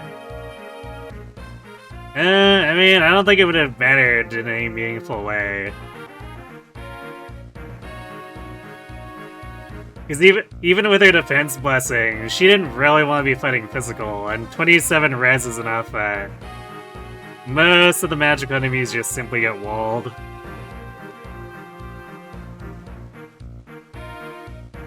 Well, I guess they don't tinker, but like, I don't know.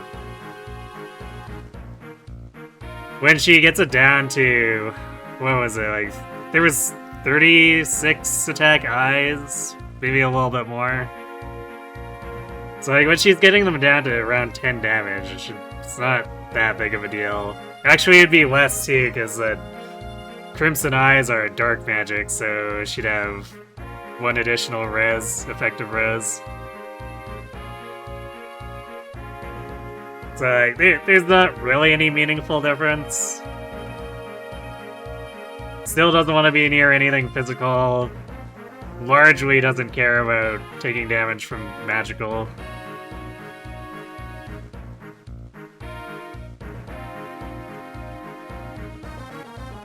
You forgot about Zerker because you really only had women and then archers. Cyrus going between sniper, swords, or horseman and swordmaster, while Ryan was basically just sniper. All the bow spam.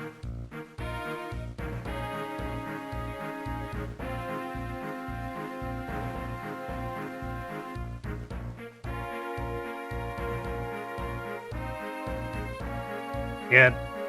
Actually, Zerker is usually where my one big enemy phaser ends up.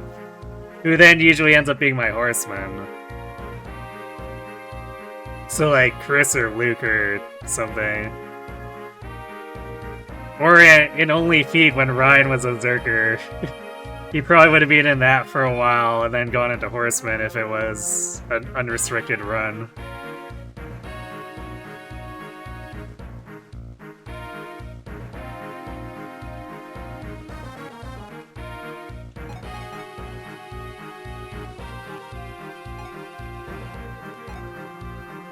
So yeah, I think as far as Lagdou went, there wasn't really too much difference in which units were dominant compared to the main campaign. Tana did most of the work, and then Garrick did a lot of cleaning up. I guess the main highlight is that Archer with Purge, Slayer Purge, is really funny. Is that the shadow shots just got completely shut down. And then after that, the dragons were absolutely nothing between him and Ewan doing the siege spam.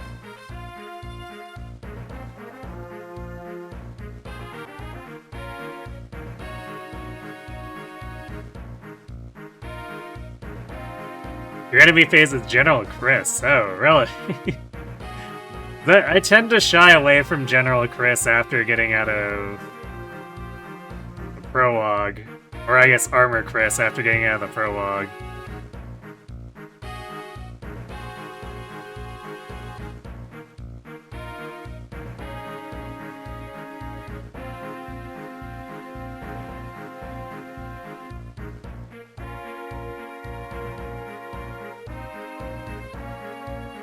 Man, of course, Swordmasters will be Swordmasters. And like, these are juiced up Swordmasters who did not only well on their levels, but also got a bunch of extra stat bases. But it's just like, the Sword Lock is crippling. Not being able to counterattack half or more of the enemies, so they kill a thing on player phase, and sometimes not even, because of their strength.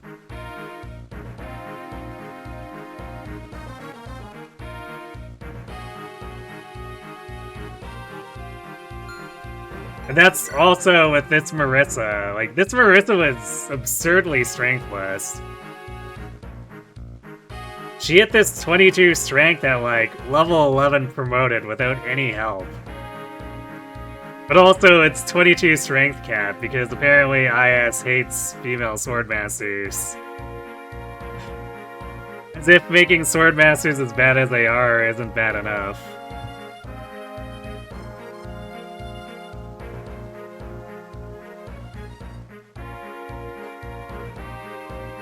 Yeah, one range walk, bad, even casually. Definitely shocker.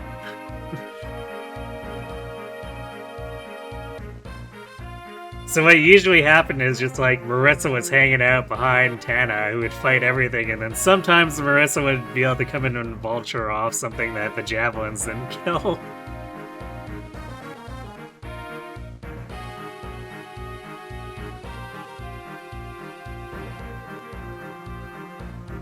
One range walk is fine. In Berwick Saga, oh!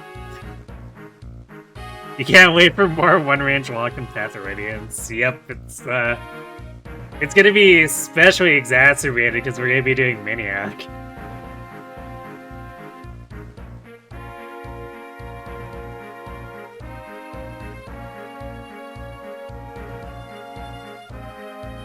Yeah, Assassin has a 20 strength cap, so it's not any better than being a tier 1 class.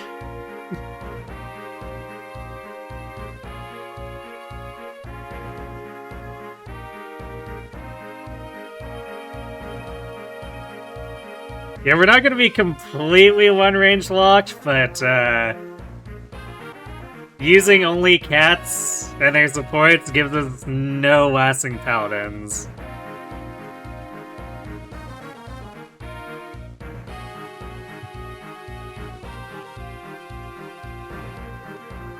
So our main cavalry-ish type unit is Jill and only Jill.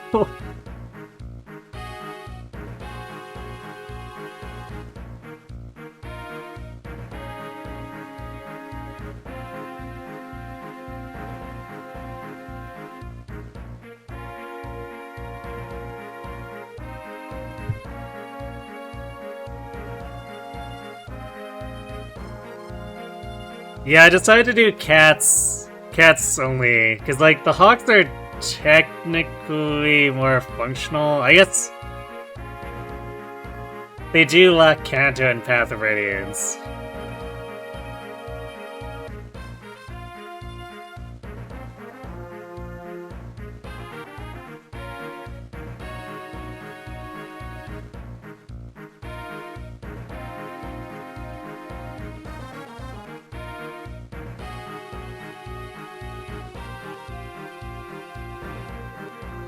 Okay, and Janaf are kind of awful and hard. I mean, they still do better than most of the other jobbers, even the ones you can use, like, it's just...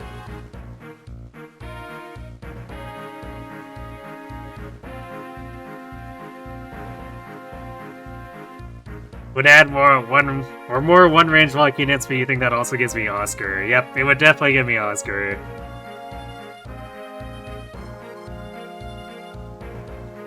Also, it doesn't play into the title as well, either.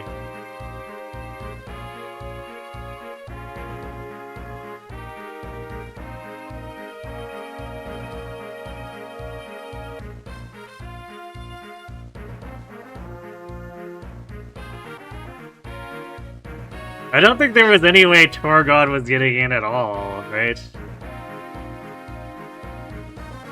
Because he doesn't support any of the Ligades as far as I am aware.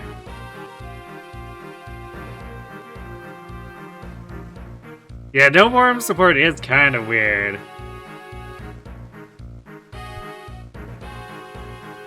Because it's not like there are bond supports in Path of Radiance either at this point.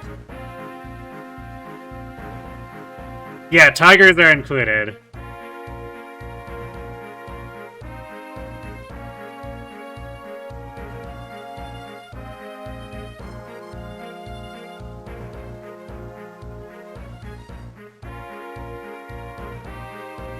Actually, Mordecai is the one that does the most work to unlock variety of units to help.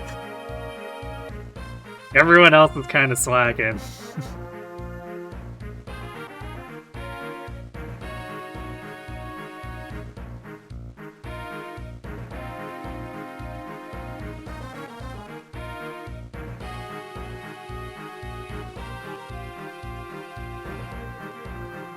Yeah, I would still rather take, like, Alki or Jehanna over, say, like, Lucia.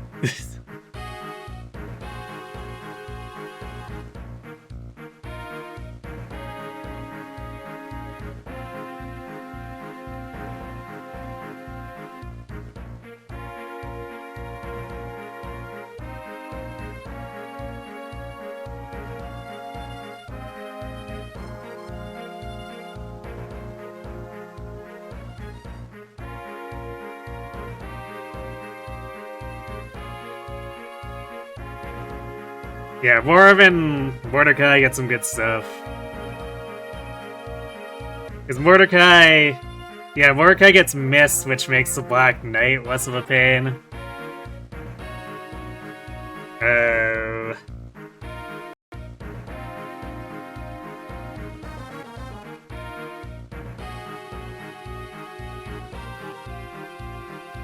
Let's see. Yeah, because we Mordecai gets this Ileana Mist Stefan,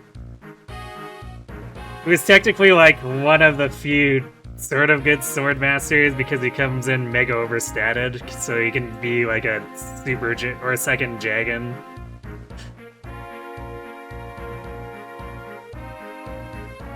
Then Lethe gets us Jill.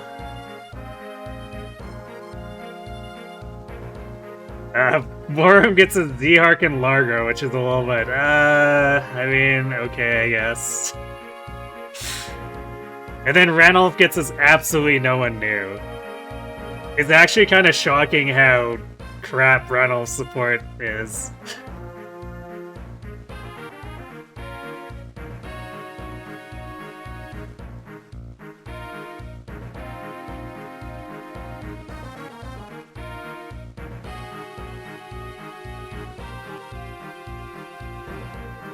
It's funny to you that Z-Hark and Mia are like very close when it comes to the same level, but Z-Hark has one weapon rank level and adept instant advantage.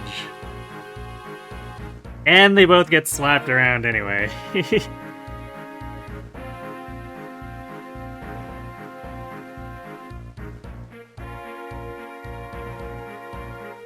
Adolf gets to be your bestie boyfriend, but sure, right.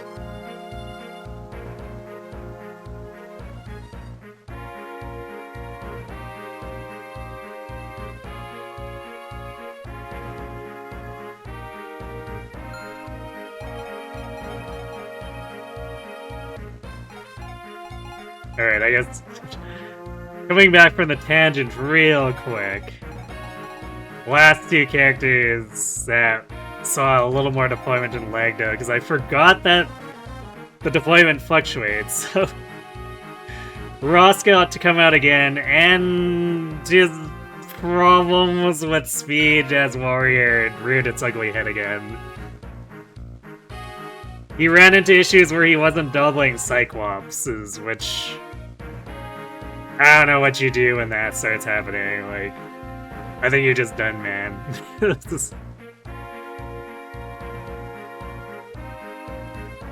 So generally speaking, he is mostly just a support bot for Garrick whenever he actually, or we could actually deploy him.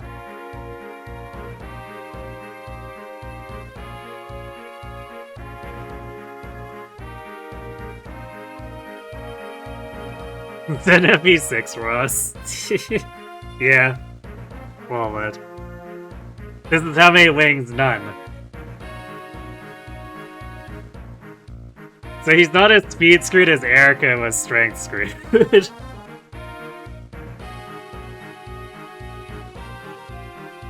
Yeah, I think this is probably not that far off of average. It's just that because we were memeing Warrior, it made the problem worse by a lot. But also, high 20s strength was technically pretty funny for a long time when he was still doubling stuff. As it turns out, enemy attack speed doesn't get that high for a while, so technically speaking, 15 and 16 speed is still some level of functional. And then Lagdou started inflating things a bit more, and then it was a lot less functional for him.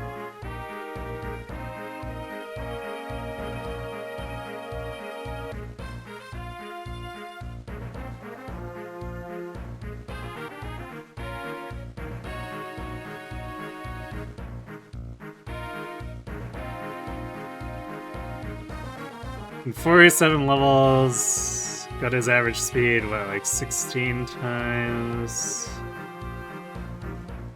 Got one in Pirate and none in Warrior.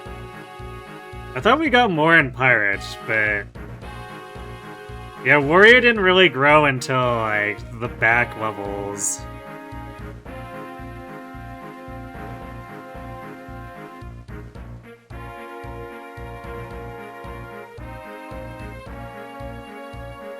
But there really is something to be said with having Garmin upper 20s strength, but yeah, otherwise the memes definitely slap this Ross around a lot.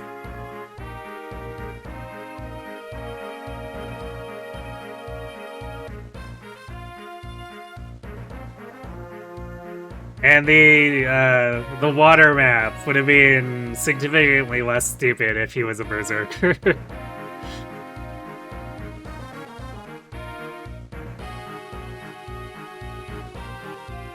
13 defenses, yikes for this level. Yeah, I mean, Ross is just being really defense screwed this entire time. It's why Tana was the one doing most of the enemy phasing during the main campaign, because for some reason, despite having a 25% growth, she was the one with 20 defense. And then I just needed to Draco Shield her to have cap defense, which was like, yep, okay. Turns out Zerker good, yes.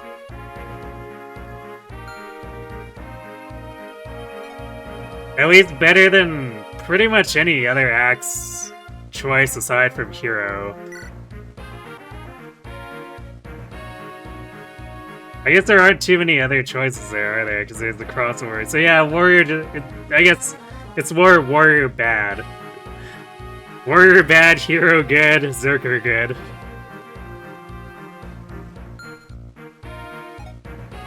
And then we have Amelia. I guess she turned out tankier than Ross, but like, she didn't gain this defense until basically like the 2 levels of Lagdou where she got to get deployed. She was definitely sitting at something like 13 defense and 30 hit points against most stuff in the main campaign.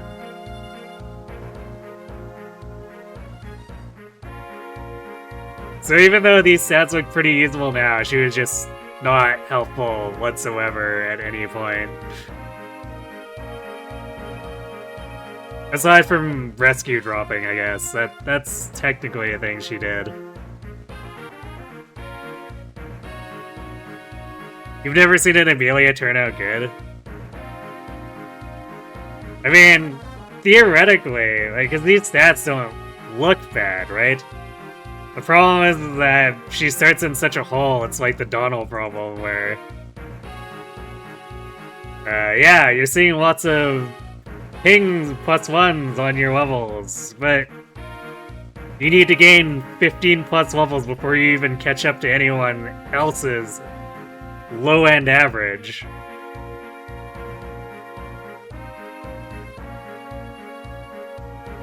So it's just like, okay.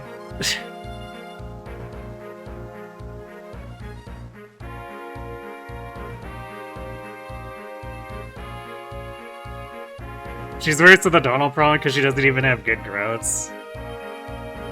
I mean, Donald's growths are pretty... I guess okay-ish, but the fact that you can simply have Pan match him without having as bad bases as his, it's still like the comparative same problem.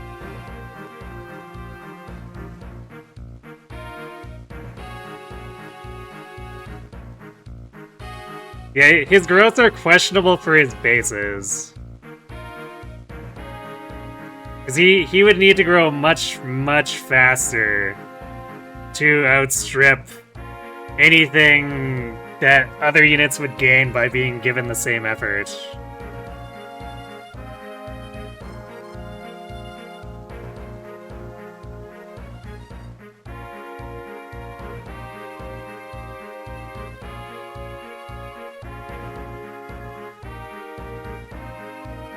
It's true he can pass aptitude to his kids.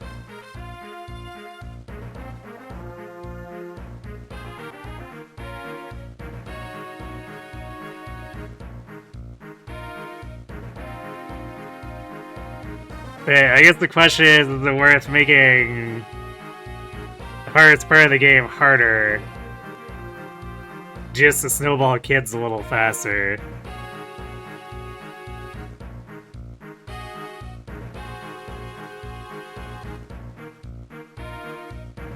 No FE6 warrior with a +8 HP, 2 strength, 2 speed, 2 defense, and 1 res.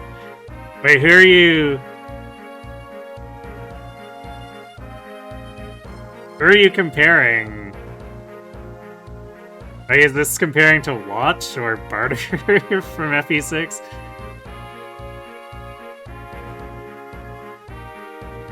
Although, yeah, I guess Ross is probably, even with this probably is better than FE6. Mostly. Although, I guess, given similar favoritism, I would probably prefer Lot over Ross. If we're talking, like, someone in a warrior line. Because Lot gains a lot of defense. It takes a while to actually get to a place where it's substantial, but...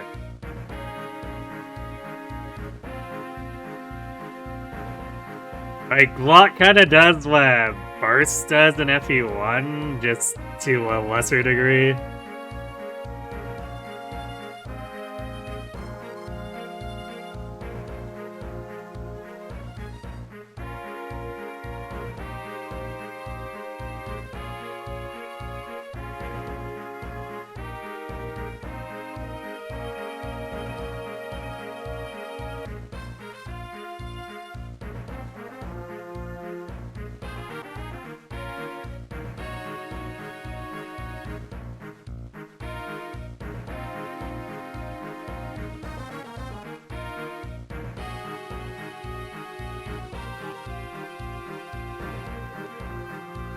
Yeah, if there's any Trini I'd go to bat for, it would be Mozu, and she still has her opportunity costs, but, like...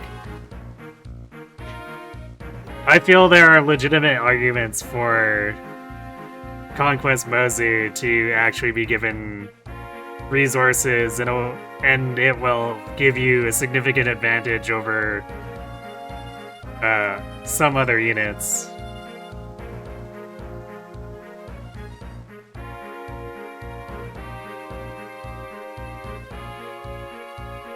Jean? Eh. He's like, okay, I guess, but... I don't see any real reason to use him as anything other than a staff bot than getting rid of him.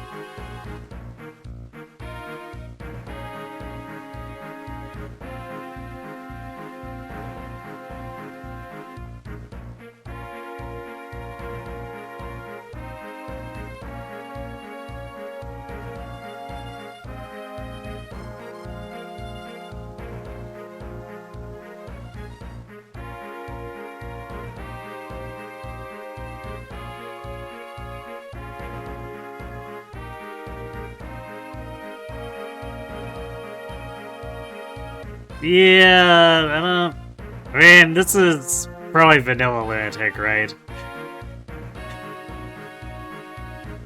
Because there's no, like, reasonable way to feed Donald everything in Lunatic Plus.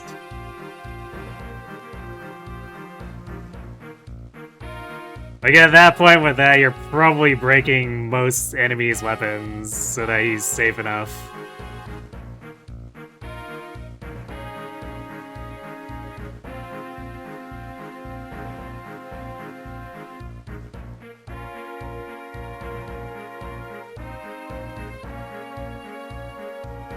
Yeah, Jean's gimmick lets him do funny lopsided builds, but it's nothing I would call an advantage over just simply using other stuff that you're given.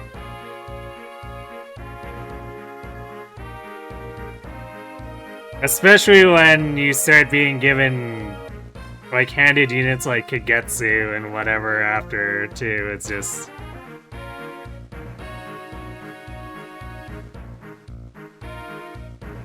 I see little reason to invest in him aside from memeing.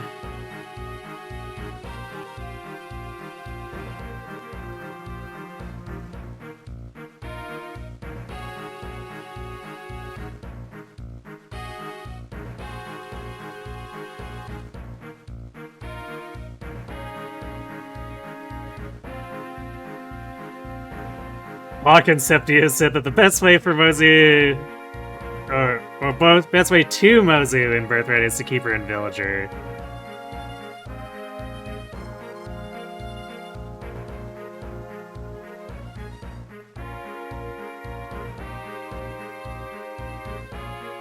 And I guess I could see that. You go straight to what, Merchant? And then have Gurnagi.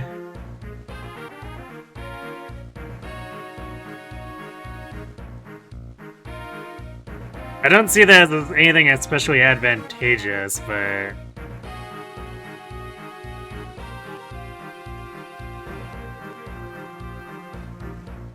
I guess it's a way to have her do stuff if you want to use her in Birthright. That's not without just being like, oh, well, now she's competing with Takumi.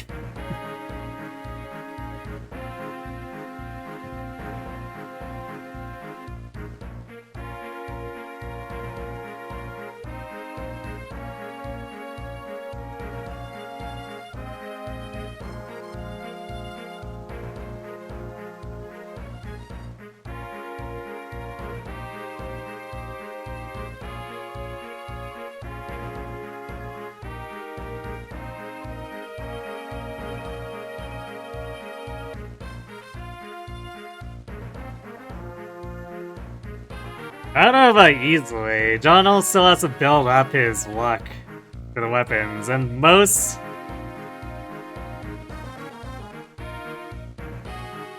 carries you're gonna invest in are gonna end up with enough luck. Or at least the ones that have Arms Rift will probably have enough luck for after getting significantly invested in where there's not gonna be a huge difference in proc rate.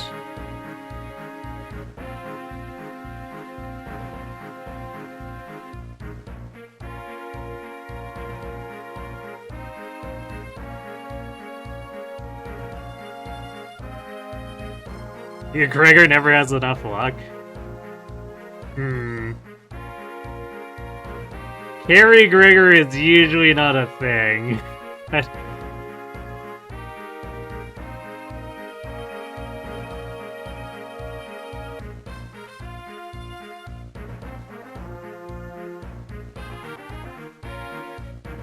Because usually, like, the way that Awakening works, when I'm thinking of carries, it's usually gonna be the girls. A lot of the guys don't stand up. It's like some of the kids do. Obviously the Morgans do because they're Robin clones, but...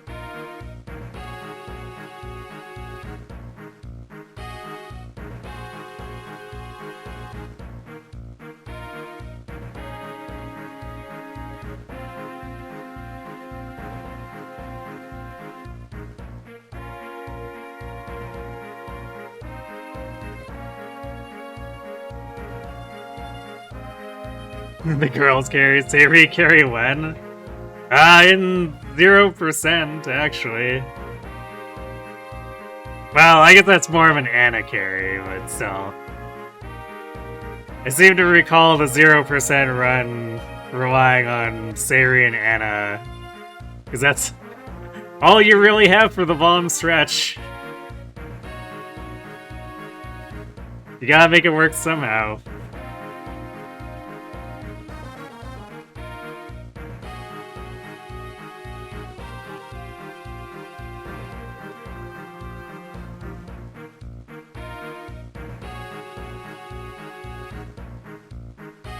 No Tiki? I mean...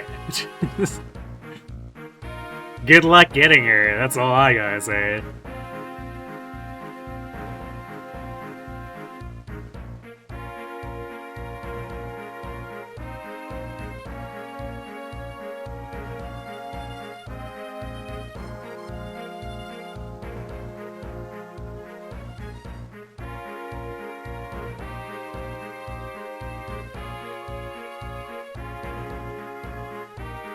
But yeah, generally speaking, if you don't have supports, you can't carry as well.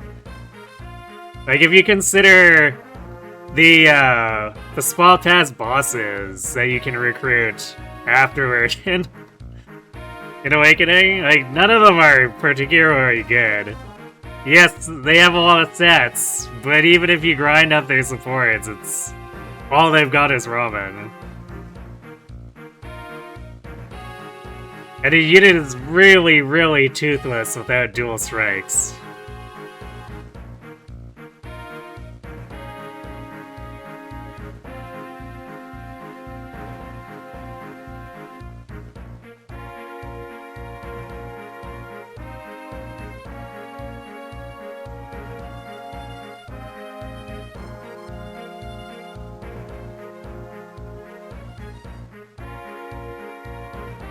Imagine being Siri. You let join as a female verm/slash swordmaster, and your only meaningful support is Avatar, and he's mostly likely wiped off.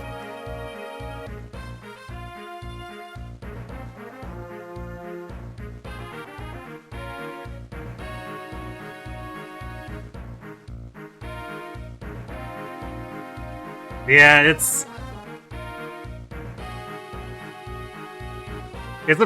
a big problem for all the late joiners, generally speaking.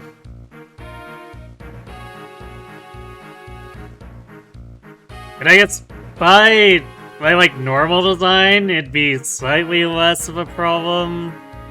If you consider, say, GBA style, where the supports are more of a bonus, but I guess they really should have known because of the way they changed the pair-up system.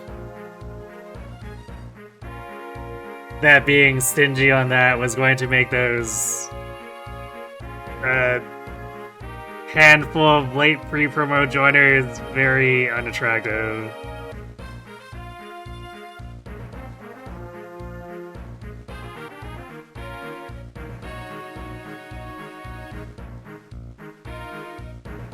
If only they had a lot more supports, or if Fates at least took a note from Awakening supports and gave us not solely Avatar sexuals. Yeah, it's one of those things where I have to assume that a decent part of it is that they ran out of time to write the additional supports.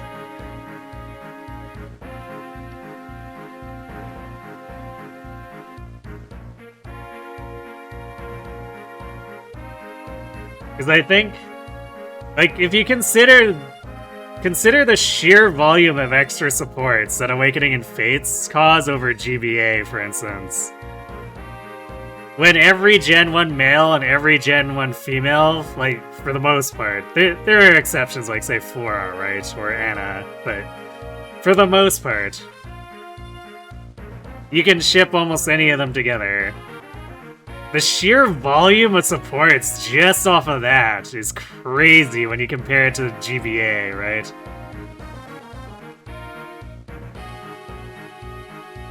So it might just be another example of IS overextending themselves.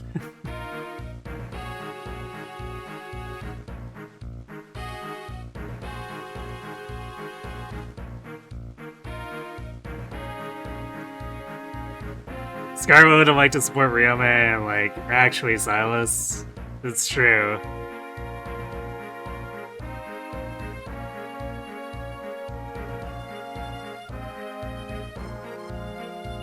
But I would assume because they're a bit older, they get a bit older and not royals. They get less priority. And the writers likely just ran out of time. Because there are a number of characters that would have made sense. As you say, like Scarlet with Ryoma. And Shure with Azura. If for no other reason than it would have... Where, like, the main story pushes Scarlet Ryoma and Shure with Azura is probably big lore? Well, I guess for what qualifies for Fate's lore.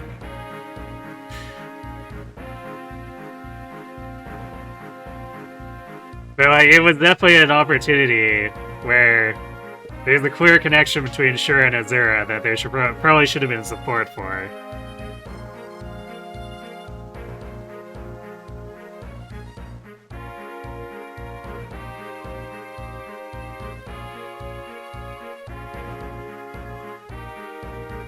Yeah, Switch carries that forward.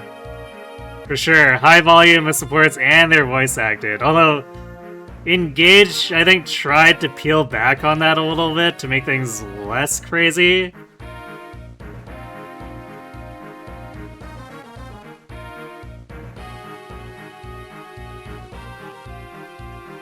Because, like, Three Houses, that full script is just miles long. It's insane.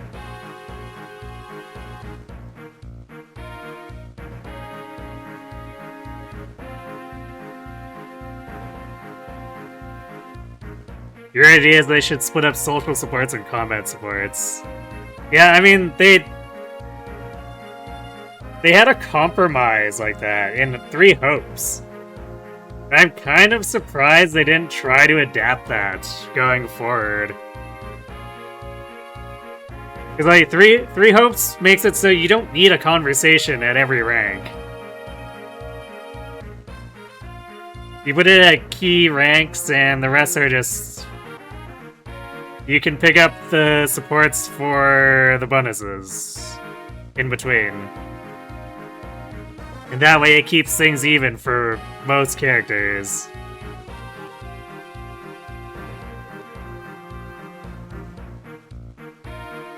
And I actually really like that system. Because that way it also takes stress off of them to have, you know, a support conversation for every level. Or actually, if you consider, Three Houses had some ones where it was like at C+ or B+. Or even there being A+ skill supports, which added an additional conversation.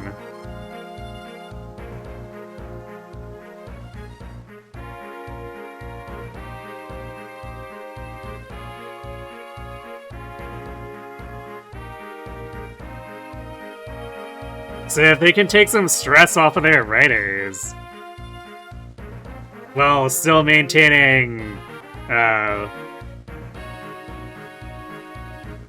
like unit balance between the other characters,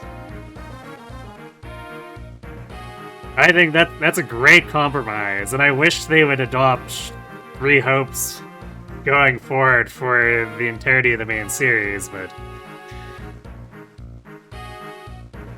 I unfortunately somehow doubt that they're gonna do that.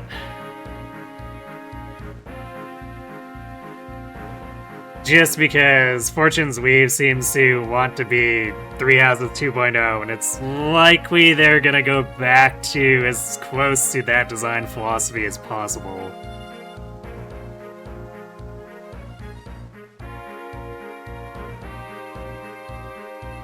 Yeah, actually, I guess that's a good point. Like, the C+, B+, A+ all exist without the convos for everyone, too. So I guess Three Houses even had some precedent for it.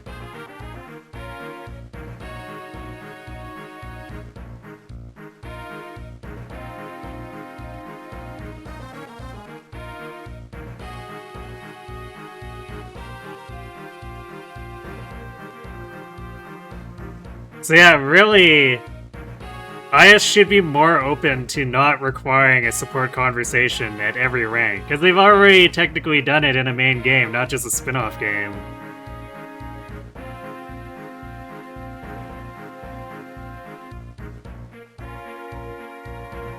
Alright. We do have ads coming up, so I'm gonna go refill my water and then we'll swap the game.